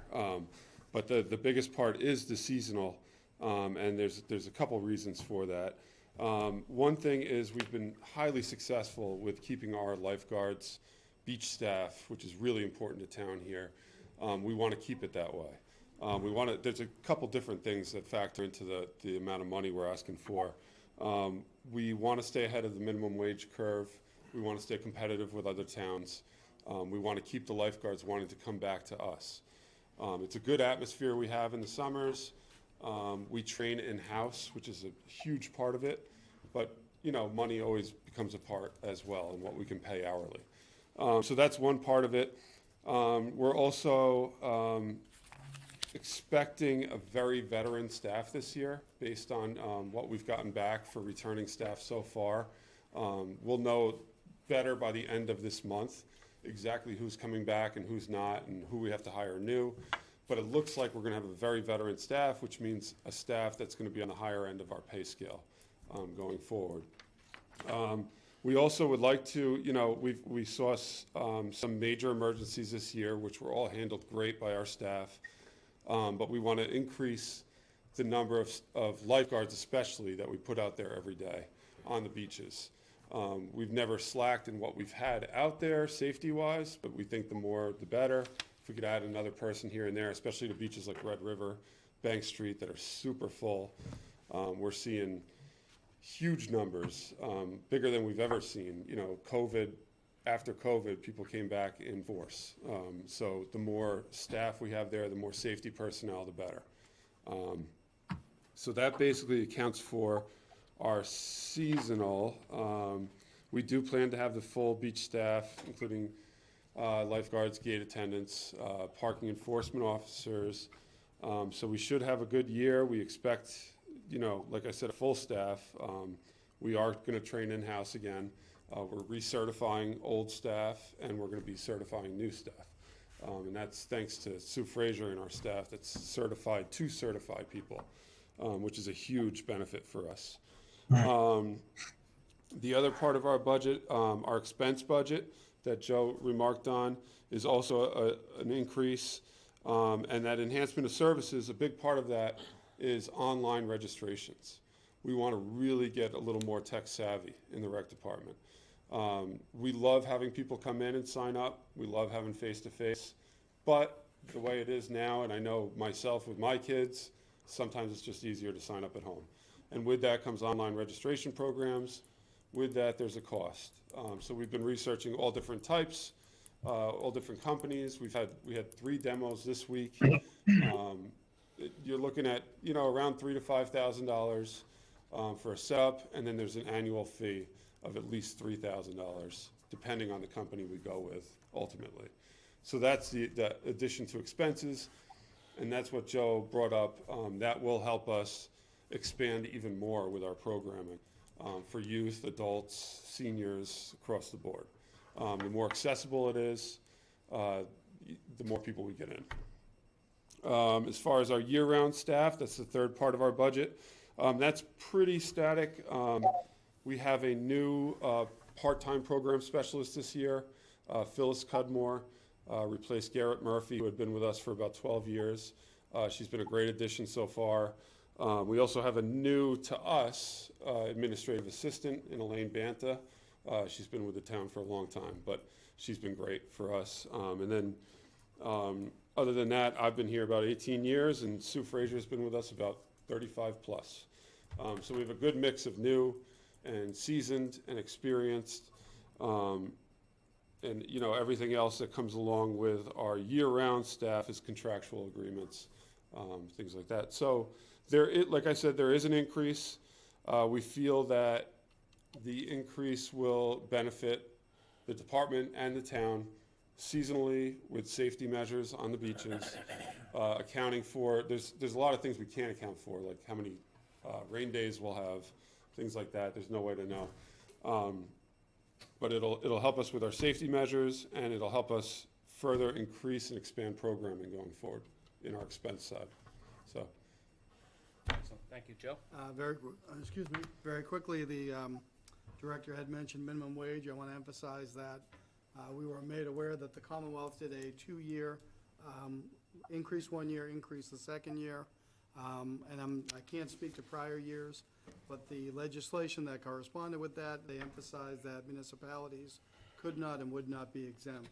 So it's not that we're trying to keep up with minimum wage, we have to keep up with minimum wage, and this is just one of the many departments where we had to factor that in. Thank you. Thank you. As far as lifeguards go, do we have to pay more than some of the surrounding towns just to keep our force in place or attract additional lifeguards? We haven't found in the past that we have to pay more to entice them back to us. Luckily, you know, we have a really good local culture of local kids coming back, as well as kids from all over the place. But we have a lot of, usually we see once we have a lifeguard, their younger brother or sister starts out as a gate guard. They work up and get trained through us in-house to become a lifeguard, and it's kind of a revolving door like that. So we've been really beneficial with that. Okay, can you give me your 30 seconds on the growth of pickleball? Well, just because I see it happening as a, Sure. you know, an explosion in a Sure, yeah, no, I relatively mean, new sport, so. yeah, it's been growing and growing. We see that it's not only growing in numbers for seniors, but the age group has grown. We're seeing more middle-aged adults or even younger adults, kids that are interested in it. We can see that over at the 204 Sisson. The gym over there, we're there at 8 to 12 every day. We just started a Saturday morning program for the people that can't make it because they're working during the week. So we are seeing those working adults that aren't part of, you know, retired coming in. So it continues to expand. We expect that'll continue in the spring and summer in our outdoor program. Last year, I think we had just over 400 people registered for our outdoor program, and we only expect that to go up. So I think it's a great thing. We see it as a huge benefit, especially to seniors, to be out, moving, active, and people love it. So we're going to keep filling that need as we see Does fit. it in some way compete with tennis? I mean, people sometimes switch from tennis over to pickleball Yep. because less stressful or. Yeah, we see, so the trend that we've seen is, tennis is still popular. Pickleball's kind of taking over a little bit over tennis, but the younger people that did play tennis for years and years that may not be as able to move around as much as they used to, move right into pickleball seamlessly because it's a quarter the size of the court, and it still keeps them active. So it's a great transition for them. Okay, great. Questions from my board on the table here? I just have a question. What kind of lessons do you offer for teens? I have a couple teens, so I'm Sure. just curious. Like, for example, I've been trying to find my teen tennis lessons. Yep. Do you have, Yep, we're going to have a full bank of tennis lessons this summer. We also we do a lot of basketball clinics for teens as well, but we do plan on having tennis lessons. There are swim lessons. Obviously, it's not a huge teen thing, but we do see that sometimes for teens. And then we're going to have some summer ball programs as well. Usually, we focused on the younger kids for summer ball. Summer ball being anything involving a ball: lacrosse, soccer, baseball, softball, anything you can think of, but we're going to expand it to older youth as well. So it'll be clinic style, pickup game style, and and like things like lessons. Yep. thank you. Yep. Dan? Eric, when I was on the CPC, you were pretty much before us every year with an application. Sure. Has that trend continued? It has.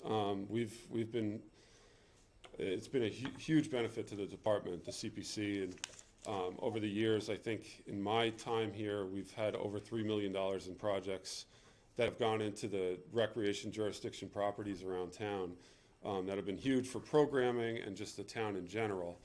We continue with that. This past, just a couple weeks ago, I went before the CPC and they did approve our funding request for this year for 2 more restroom facilities, which aren't the most popular, it's not as fun as a field, but it is something that's necessary in town. We have 2 more of those. We're going to be resurfacing the tennis courts. And we have plans for the future. If CPC keeps on going, we'll keep respectfully asking, and we'll keep moving on from there. It's a great resource out there. Absolutely, yep. By the way, I would just say on the topic of restrooms, because way back in my time, we had no restrooms, basically. I go back to the time with the schoolhouse parking lot, we had this old rundown condemned building, and then made the decision to move it to Chamber of Commerce and put, restrooms in there. That's what people, quite frankly, judge your town by in a lot of cases. Sure. How many places you go to, you can't find a restroom, right? Absolutely, And yeah. it's a need, and I think by providing it every venue that we have that has any kind of activity and, pretty constant level of need, we need to address that. So I think it's great to have them everywhere, quite frankly. And the nice thing is, the ones we have put in, and we're just finishing up with restrooms finally, they're precast concrete restrooms, 99 years, Yep. so none of us will have to worry about it. Problem. Tell it to God's Okay, anybody else on my board at the table? Bob? Can you just provide us with more detail about that fairly big change in seasonal, not here? Yep. Provide it for us to use, because It is like 70 or 80,000. Yeah, no, it is, it's a significant increase, and like I said, it's hard to tell exactly what we need based on, last year we saw, I think we had 1.5 rain days. So towards the end of the year, we were getting real close there, and it gets a little nervous there, but there's no way to know what our season's gonna look like. Over the 10 years before that, we probably averaged 6 to 7 rain days a year. So we wanted to factor in for that. We wanted to factor in for staying above the minimum wage, staying competitive with other towns, namely Dennis, Chatham. That's the towns surrounding us that we wanted to stay competitive with. And adding to the staffing we have right now, like I said, particularly Red River Beach. We usually staff around five lifeguards there per day. We'd like to have more like 6 or 7. It's a huge expanse. It's a third of a mile of beach. They've done a great job handling any emergencies that are there, but we feel that with the way that the crowds have increased, it's appropriate to have even more safety staff there. And with that comes more money. So that's the biggest difference in pay. We're hoping, the 70,000+ increase isn't what it'll eventually come out to, but we wanted to be sure that we didn't come to the end of the year and we can't staff a beach because of funding. The other trend we've seen also is staff is staying with us later into the season. We usually close up beaches meaning not staffing them, towards the end of the year, sometimes even mid-August, based on people leaving for college. Past few years, we've seen them staying longer and longer, which means we can keep beaches open longer, more beaches open longer. But the positive on that is that also means more revenue. We could have more beaches selling daily passes and things like that. Okay, anybody else at the table? All right, we're going to Dana. Dana started his career in the town on the rec commission, so this will be good. Yeah, that was recreation and beach before it was recreation and youth, so, no, I have no questions. Good job, thanks. I will point out Dana's always been a fan of raising sticker prices. No, I didn't say that, Dana. Karen? I'm good, thank you. Okay, Mark? I'm good as well, thanks. All right, thank you. All right, we're good on our side. Thank you, Mr. Chair. I will say I can attest to the fact that Peter is really committed to restrooms. He dragged me over to Martha's Vineyard 20 years ago to show me just what it looked like. You're absolutely correct. Yeah, I know that. Anyway, this is a philosophic thought. There is no real answer to it, but I take every opportunity I can to use it. If you're talking lifeguards. By the way, I wouldn't count on them being more available because that had a lot to do with colleges going to Zoom classes. Sure, yeah. But having said that, if you have more of a need for, you're getting more, we sell beach stickers, which we just alluded to. It bothers me because I can't figure out a divide. You have a very robust revolving fund. Mm-hmm. And where the divide is between what gets put over there and gets spent out of there as opposed to, what gets booked this direction and is appropriated on the regular budget eludes me. But frankly, I don't understand why you can't ultimately, somewhere down the line, plan on knowing that there's some stability to this program, this program, this program. So all we're going to do is put a contingency amount in for things that are unforeseen. But there's just a lot more oversight on appropriations than there are expenses that are paid out of revolving funds. And again, I don't understand where the line is drawn because arguably lifeguards are part of what would be a revolving fund if you were going to tether that to receipts for beach stickers. Yeah. Well, yeah, the only answer I would have for that, my understanding of it is, I'm not an accountant or a financial person, but the way we've always worked that is, so our camp is run out of the revolving fund in the summer, and it's a big camp. We have 50 to 70 kids every session, which is every 2-week session. Our staff gets paid out of that. The revenue from the registrations comes into that, and it's money in, money out. As far as using any of that money for lifeguards or beach personnel, my understanding is there's no revenue that comes in for the beaches, being beach stickers or day passes, that goes into the revolving fund. That's all general fund revenue. Yeah, I'm So not that- arguing yeah. to put more in the revolving Oh, fund. yeah. I'm arguing precisely the opposite. I would presume that the camp isn't so volatile that this year you have 180 kids and next year you're only going to have 44. No, it's pretty consistent, yep, So it should be something that you could count on to budget for. gotcha. Julie? So, thank you, Eric.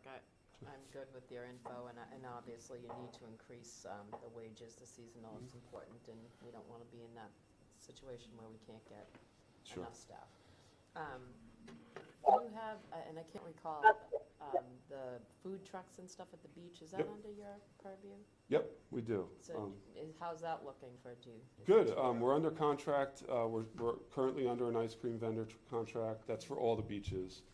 And we do have the vendor contract at Red River Beach, that we're still under for this coming year. Oh, okay. So it'll be the revenue that came in last year, we'll have that same revenue this year. And when those contracts come up, we'll rebid them as well. Okay. And of course, you know, I'm gonna ask about whether or not Bay Road and being a sticker beach, and then maybe we could combine with John Rendone's crew and ticketing if we did something like that. Sure, yep. Because it still does plague me that the only reason I buy a beach sticker, really, I don't go to Red River that much anymore, I go to Bay Road. And 9 times out of 10, I've gotta really struggle to get a parking spot, It's- but all those cars don't pay for a sticker. Yeah, and that's the hard part.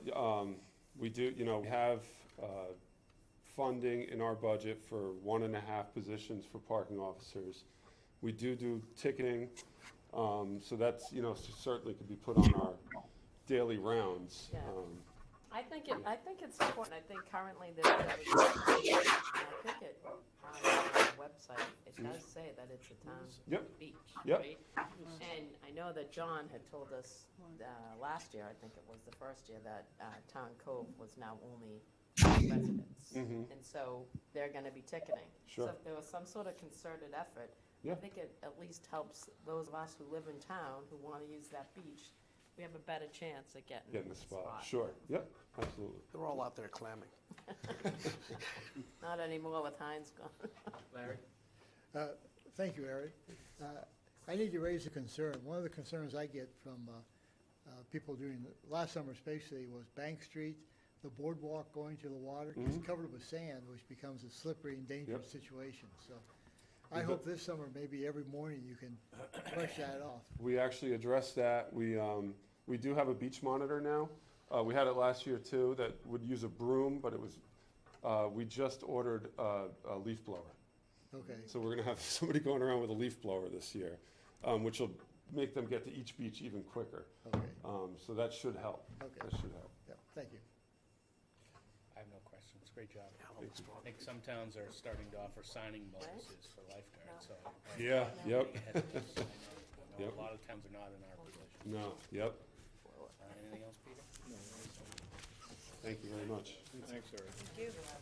So, Mr. Chairman and members present, on your agenda, it talks about open discussion. I will tell you that I've offered to our department heads, there were those that were asked to present, but in the spirit of collegiality and collaboration, I've also offered to department heads an opportunity if they wish to be heard, and I believe we have at least 2 that may be looking to be heard. The first one of which I'm looking at online.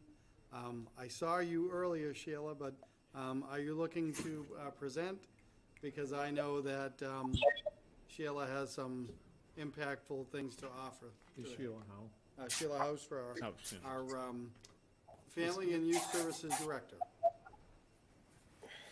Hi, everybody. I hadn't really planned to present, but I, at the selectmen's meeting on Monday, we'll be talking with a local parent about future teen programming, and we've got some things coming down the pipe that are pretty exciting as far as Harvard's Youth Services Committee.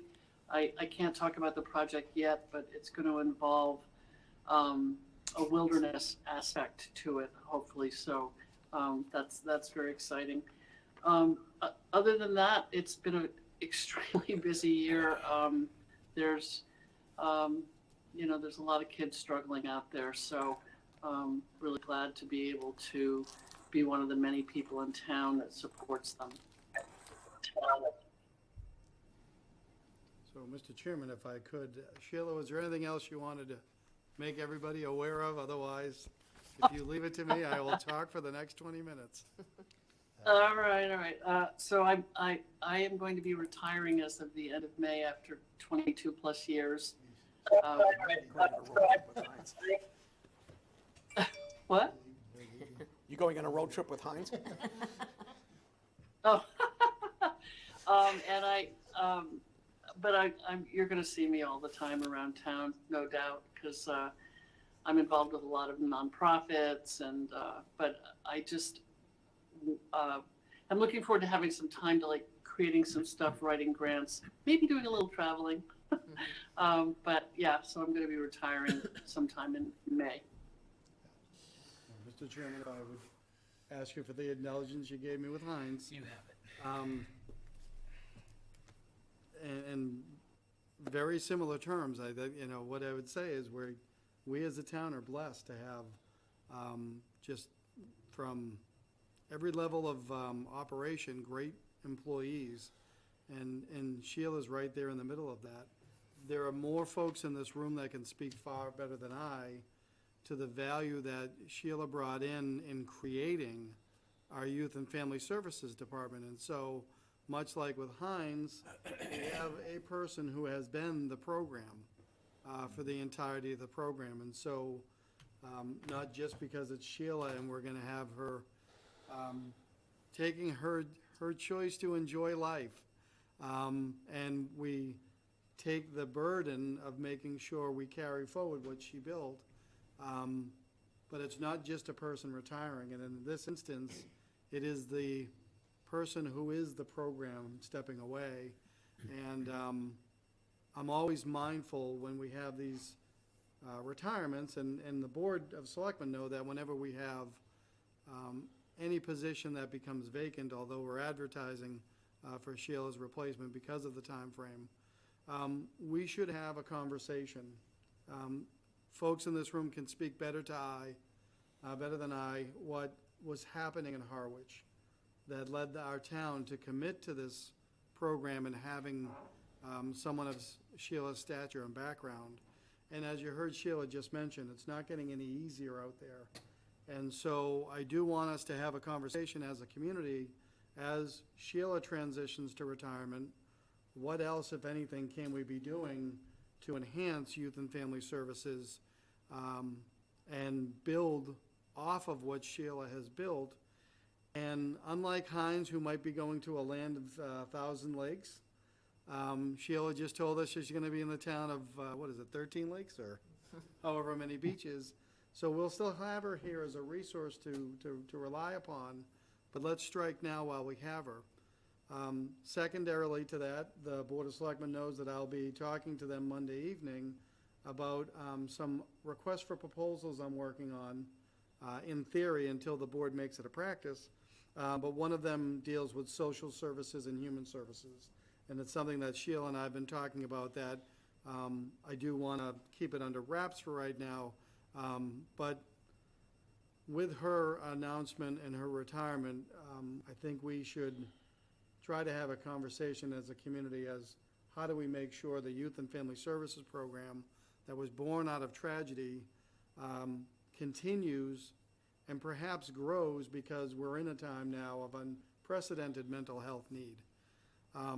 Sheila, I apologize, that was meant to be two things. First of all, to recognize and acknowledge you for your years of service and what you've built for our town, and to start the conversation, and I went a little far in the conversation.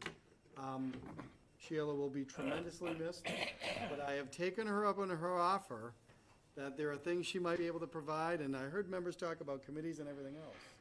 So maybe we can bear greater fruit with Sheila, where Heinz may be going to Minnesota. So with that, Sheila, thank you, and thank you for letting me use that opportunity to have that discussion, and then turn it right back to you, Mr. Chairman. Thank you, Joe. Peter? Sheila, thank you for your service. I've known you a long time. I do want to say that during this thing we call COVID, in the last 2-3 years, has had an unbelievable negative effect on the kids in our school system and our youth. I'll just call it that. My own personal experience with some of these kids that are now, seeking counseling and having definite serious issues. Some of them being because of social media, some just from, wearing a mask all the time, some from being isolated, whatever it is, some from family situations. I think the need has never been greater, and it's only going to increase as these kids work their way up, to become teenagers and, young adults, if you will. It's going to behoove us to be on the leading edge of attacking those problems and coming up with the resources that, our people, our kids in particular, are gonna need to combat that. So I don't know what you're planning. I'll be looking forward to that, what's coming forward, but I can definitely attest that the need is there, and we have to address it. So, my board, questions? Okay, out in TV land, Dana? I think she's leaving because I'm not pruning the shrubs around the Albro house anymore, so. I didn't want to tell you that.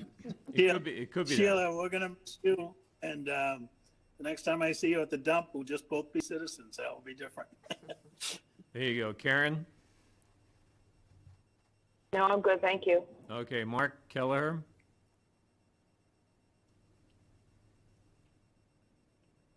I think we're good. Don? Thank you. Thank you, Mr. Chair. I'm going to bring you up again. There's only two people in this room that were around when we made the decision as a town to do something innovative by creating a youth counselor position. Remember going I know up? one of them. Yeah, I know the other one. We observed what was going on in Arlington, and we were able to hire somebody that was going to do something similar. She's done a terrific job. Let me point out to people that when they're looking at this, and this is for something Joe to ponder. Don't confuse what the results of her hard efforts are with that's just the way things have gone on the trajectory. Because when she started, I'll grant you that there was a spate of attempted suicides. There was the whole Kurt Cobain thing where it was romantic, attempt to do that.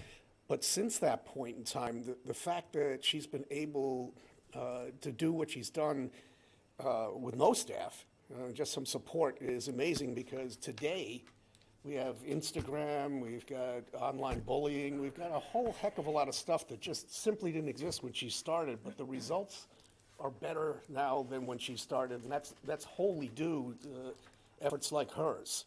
So Mention TikTok.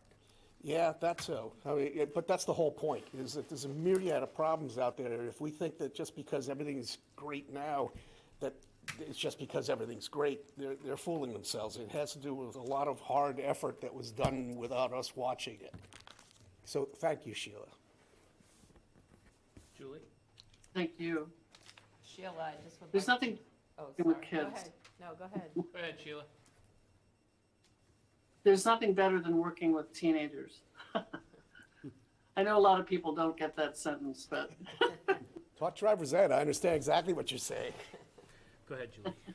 No, Sheila, I just want to thank you for all your years of service and what you've brought to the town and to the youth population here. But I also just think you were in a unique role, that you truly were the role, and what you've been able to achieve. And I've attended some of your workshops that you put together, one on suicide prevention at Brooks, I think you were involved with as well. And they're just such important and difficult topics that you master.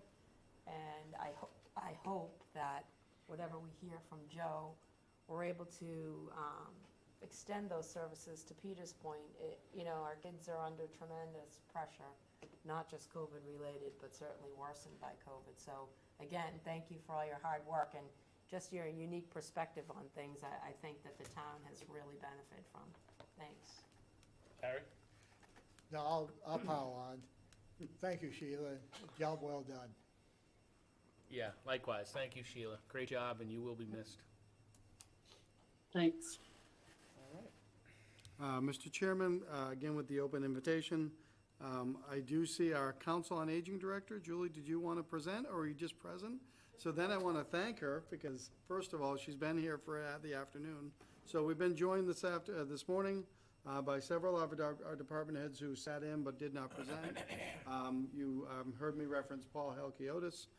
Brianna Nickerson, our housing advocate, was here earlier. And I want to thank all the department heads and those that remain. Our town clerk has been here from Ward 1. And there isn't a person, just a person behind the monitors there. That's also our Channel 18 director, and so has done double duty. Jamie, do you want to present your budget that's been approved? Thank you. Thank you.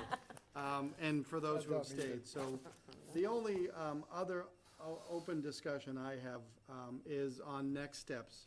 And so, Mr. Chairman of Finance, the Finance Director and I are attending the hearing, the hearings, plural, Thursday, March 9th, that you folks will be having. That's right. And it's all virtual, correct? Well, people can come. Okay, No, all right, people great. can come. I know Dana did the wording on what it says, but All no, right, people very can good. show So, up. one way or the Channel other, 8 It's gonna we'll- be at the Channel 18 studio, Okay, and they're gonna set up 20 chairs. I mean, in the past, we don't get, much of an audience, but Right. we'll accommodate that if we need to. excellent. Okay. So then for me, the next step, beyond the budget, I'm working on the articles in the draft warrant. So the issue I'm dealing with now is capital outlay plan. So there's been discussion at the board level. I haven't had discussion directly at the finance committee level. But I'll put it out there if I could right now, and then if anyone wants to get back to me. If I'm to develop articles based on the project, there are 24 distinct projects. That would be 24 distinct articles. I could also do 7 articles based on the 7 funding sources we expect to rely upon, or then anything there in between. The reason I ask is we're looking at a draft warrant where I place the over-under at 75, and I always take the under, and it might be the over. And so I'm trying to find ways to streamline the warrant so that it's easy for everyone to access, but doesn't have to be now, but if there could be discussion about how you want me to frame out those articles, because it's my plan to present warrant articles substantially completed to the Board of Selectmen on Monday, March 13th. Thank you, Joe. Peter, open it up to you and your board. Okay, so my takeaway today, without having heard all the background before and whatnot, is we have a significant number of new positions we're asking for. Whether it's, a brand-new position, whether it's moving someone from part-time to full-time. In some cases, Peter, you're gonna have to speak up. Oh, I'm sorry. In some cases, we may. That's by Linda. Ah, good, okay. I'll start over again. My takeaway is that during the course of our discussions, there have been a number of positions, new positions proposed, and some positions that move from part-time to full-time, but have benefits and whatnot. To the point that, it's pretty easy to say and realize we're growing government. There's no doubt about it. I think what I heard today is we need to do most, if not all of that. We need to grow this thing because the demand is there, okay?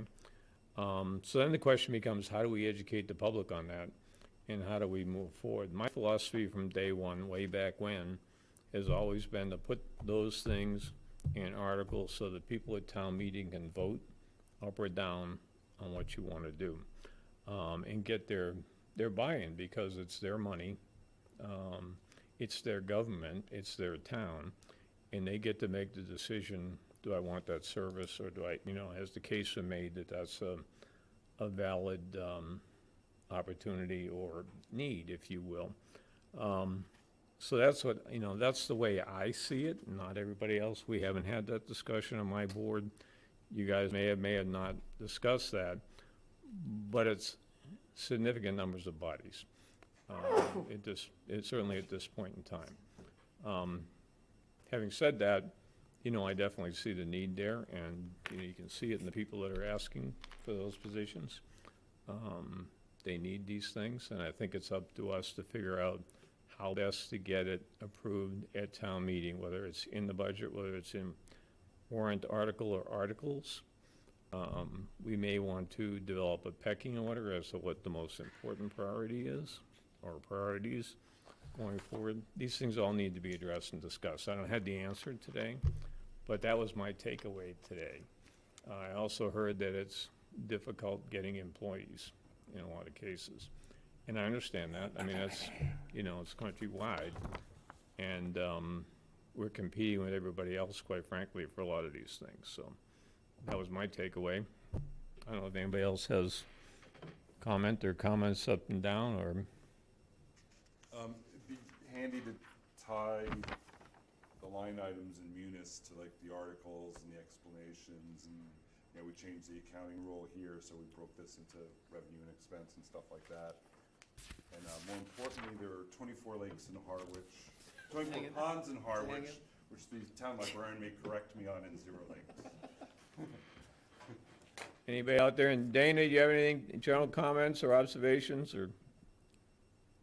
Yeah, I'll just address what Mike had said earlier, what the chairman said, was that, you know, in addition to getting people on board here, the question about where to put them and how the structure actually is.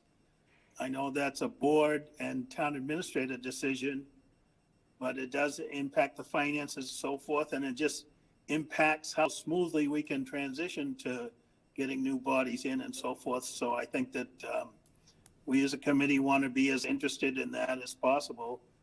And then, I mean, this is only half the discussion when you talk about the amount of money being requested in the capital plan. That's the other half of the discussion. So I think that, you know, we've got a lot to go through and a lot of decisions to make. And then you're right, Peter, finding the best way to present that to the taxpayer is where we go next. All right, Karen, you have anything? I'm in line with what you guys have both said. And I mean, that and explaining, we had talked about explaining even the wastewater stuff in a way that's succinct to the town is important too. So I think it's all in the presentation of what we do to keep people informed so that they know what they're voting on. Okay, Mark Keller? No questions, Okay, thank you. So I guess we- no statements either. All right, thank you. Thank you, Peter. Larry? I have nothing more, except a very detailed off-subject comment. Because it brings to mind the credit card discussion at the harbors. I keep hoping we'll get credit card at the transfer station. Thank you. Other towns take them. Julie? No, I have no comment. Don? Just that I agree with what Peter said, we need to have this discussion, you know, for an article. When you're getting that many bodies, it would be difficult to see the rest of the town meeting if we started getting people amending the budget because they don't like this one or they do like that one. It really needs to be started with an article. Pre-plan. I guess I have a question on that. How does it work yeah, I'm on gonna town call it meeting with floor that, when about Article whether 4, we vote the budget, and then we have a bunch of articles after that to add positions? We're gonna go back and amend the budget each time? What, okay, so here's what I No, would. generally, you put the article before the budget. You put the employee article before the budget. Okay, so if I could, one way to do it is put the personnel or personnel articles up front and then vote the budget. Another way to do it is you vote a budget without those things in it. Then you take up the articles. Once you get done with the articles, you go back and do one amendment to the budget. I mean, it can be done, you know, it's a little bit cumbersome, but there's so many of them here, you know. I think people really have the right to be able to say, yes, I'm voting for this, and knowing what it is and having a decent discussion.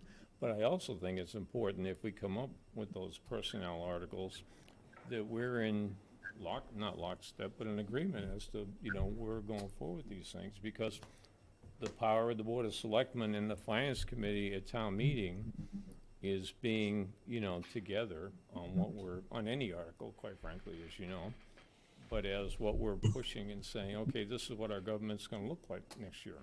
And we need to have it look like this for these reasons. I look forward to the debate. I have a completely different thought, and these new hires are presented as an enhancement of services by the town administrator that we hire to run the town. And I don't see the value. I believe that we talk about this ad nauseum. We talk about all of these positions way ahead of time in several meetings. Whether people choose to come and listen or not, or watch from home, or write a letter, or write an email, you guys will debate it. I believe the education has already taken place. And then town meeting will either support the budget or not support the budget. That's where I'm at with it. But I look forward to the debate and the conversation. Julie? So, to the chair's point, well, to our chair's point, I think that's really, it's an important statement, because it's not that I have a problem with putting, these in separate articles, but the problem is, we all know the troubles that have been going on for the building department for some time now, through COVID and all of the expanded work, as well as conservation. And the problem that you then risk then is this debate by people at town meeting, because unfortunately not enough people come to town meeting who aren't privy to that. They may have nothing to do with having done any business with the building department, or you might get a couple people who have. But overall, we understand that this has been a workload and an issue that has been increasingly worsened by COVID, but overall, it needs to be addressed. So then I hate the idea that they become these political, balls that bounce back and forth, when even the people there may not really understand the true need and the issues behind them. So I'm okay with putting them in the budget. I don't think we, as a board, are trying to hide anything. But ultimately, I hate when these things become political footballs, because these people need the help. They're our staff. They're trying to increase services, and it's our job to support the staff, so. Larry? Well, we obviously have some differences of opinion on the board, because I'm on the side of putting them into articles so they're well explained, and people understand that we're an open government by the rules we, and I also think that, as Peter, your point, if we explain at the town meeting, I don't think we've ever been turned down for that. But these are long-term commitments. It's not one shot. And so I like it. I'm not arguing we're trying to hide everything. It's not everyone pays attention to us, and we should be able to. If we can't back up what we're doing, then I think we're in some difficulty. Well, Thank you, Larry. Julie? no, again, I just want to emphasize, I don't think any member on our board or any board is trying to hide anything from the public. I'm just saying that at some point, you have to depend on the town administrator and your staff. They're telling you what they need in their budgets. We're sitting here, listening to the needs and the wants, and we've heard the background. So I see it as a 50-50. It's not that we're trying to hide stuff, and it's not that we don't think we owe information to the taxpayers, but unfortunately, not just the taxpayers, but the citizens, but they don't all show up. And that's the problem. All right, thank you. Don? Just one thought to take home with you. When there have been problems, when things have been put at risk, it's because it was a two-tiered process, where we went through an article, and then it had to go to an override on a ballot to fund it. This is not that case. I mean, assuming that the town administrator presented this within the budget, and we have money for it, then the funding source is existing funds. We just want to get the approval that that's the new baseline. And I think that that's an important issue if we want to be able to get people to buy in.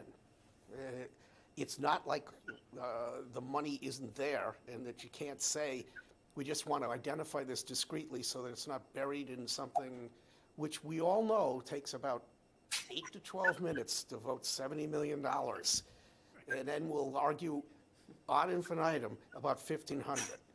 So I just am concerned that people don't feel like, well, we're doing stuff that isn't in the light of day. It really, it's not our money. It's house money. It's the town's money. Thank you. All right, Joe? My closing remarks of those are gratitude and thanks for everybody here on Finance Committee, and as I've said many times, not just for today, for the role that you play throughout our town meeting process. And anyone that knows me knows that that town meeting process is 365 days in the year. And so thank you for you folks for being here today and your diligence, and I'll try to repay the favor Thursday evening by being at your meeting to help in any way I can. And certainly to the Board of Selectmen, for you folks being here, and for all of the staff that have been here today, that are here now. I do want to take a moment to thank the Council on Aging Department and staff, Channel 18 Department and staff, Town Clerk Department and staff, DPW Department and staff, and last by no means least, the Administration Department staff. Megan, Danielle, Patience, and Ellen. I wouldn't be here today in the way that I was able to do it without all their support. And this is a great time for me to thank every one of the individuals that work for our town. And we are now less than 58 days away from the town meeting, but we've crossed a major milestone today, so thank you all for that and your participation, and to our finance crew as well. Thank you. Thank you, Mr. Chairman. Excellent. Motion to adjourn. Second. We're a little late. Seconded to adjourn the selectmen's portion. All in favor? Aye. Aye. Motion to adjourn? John? Moved and seconded. Discussion? You don't want to discuss, right? All in favor? Aye. Aye. Aye. Adjourn. Goodbye, people.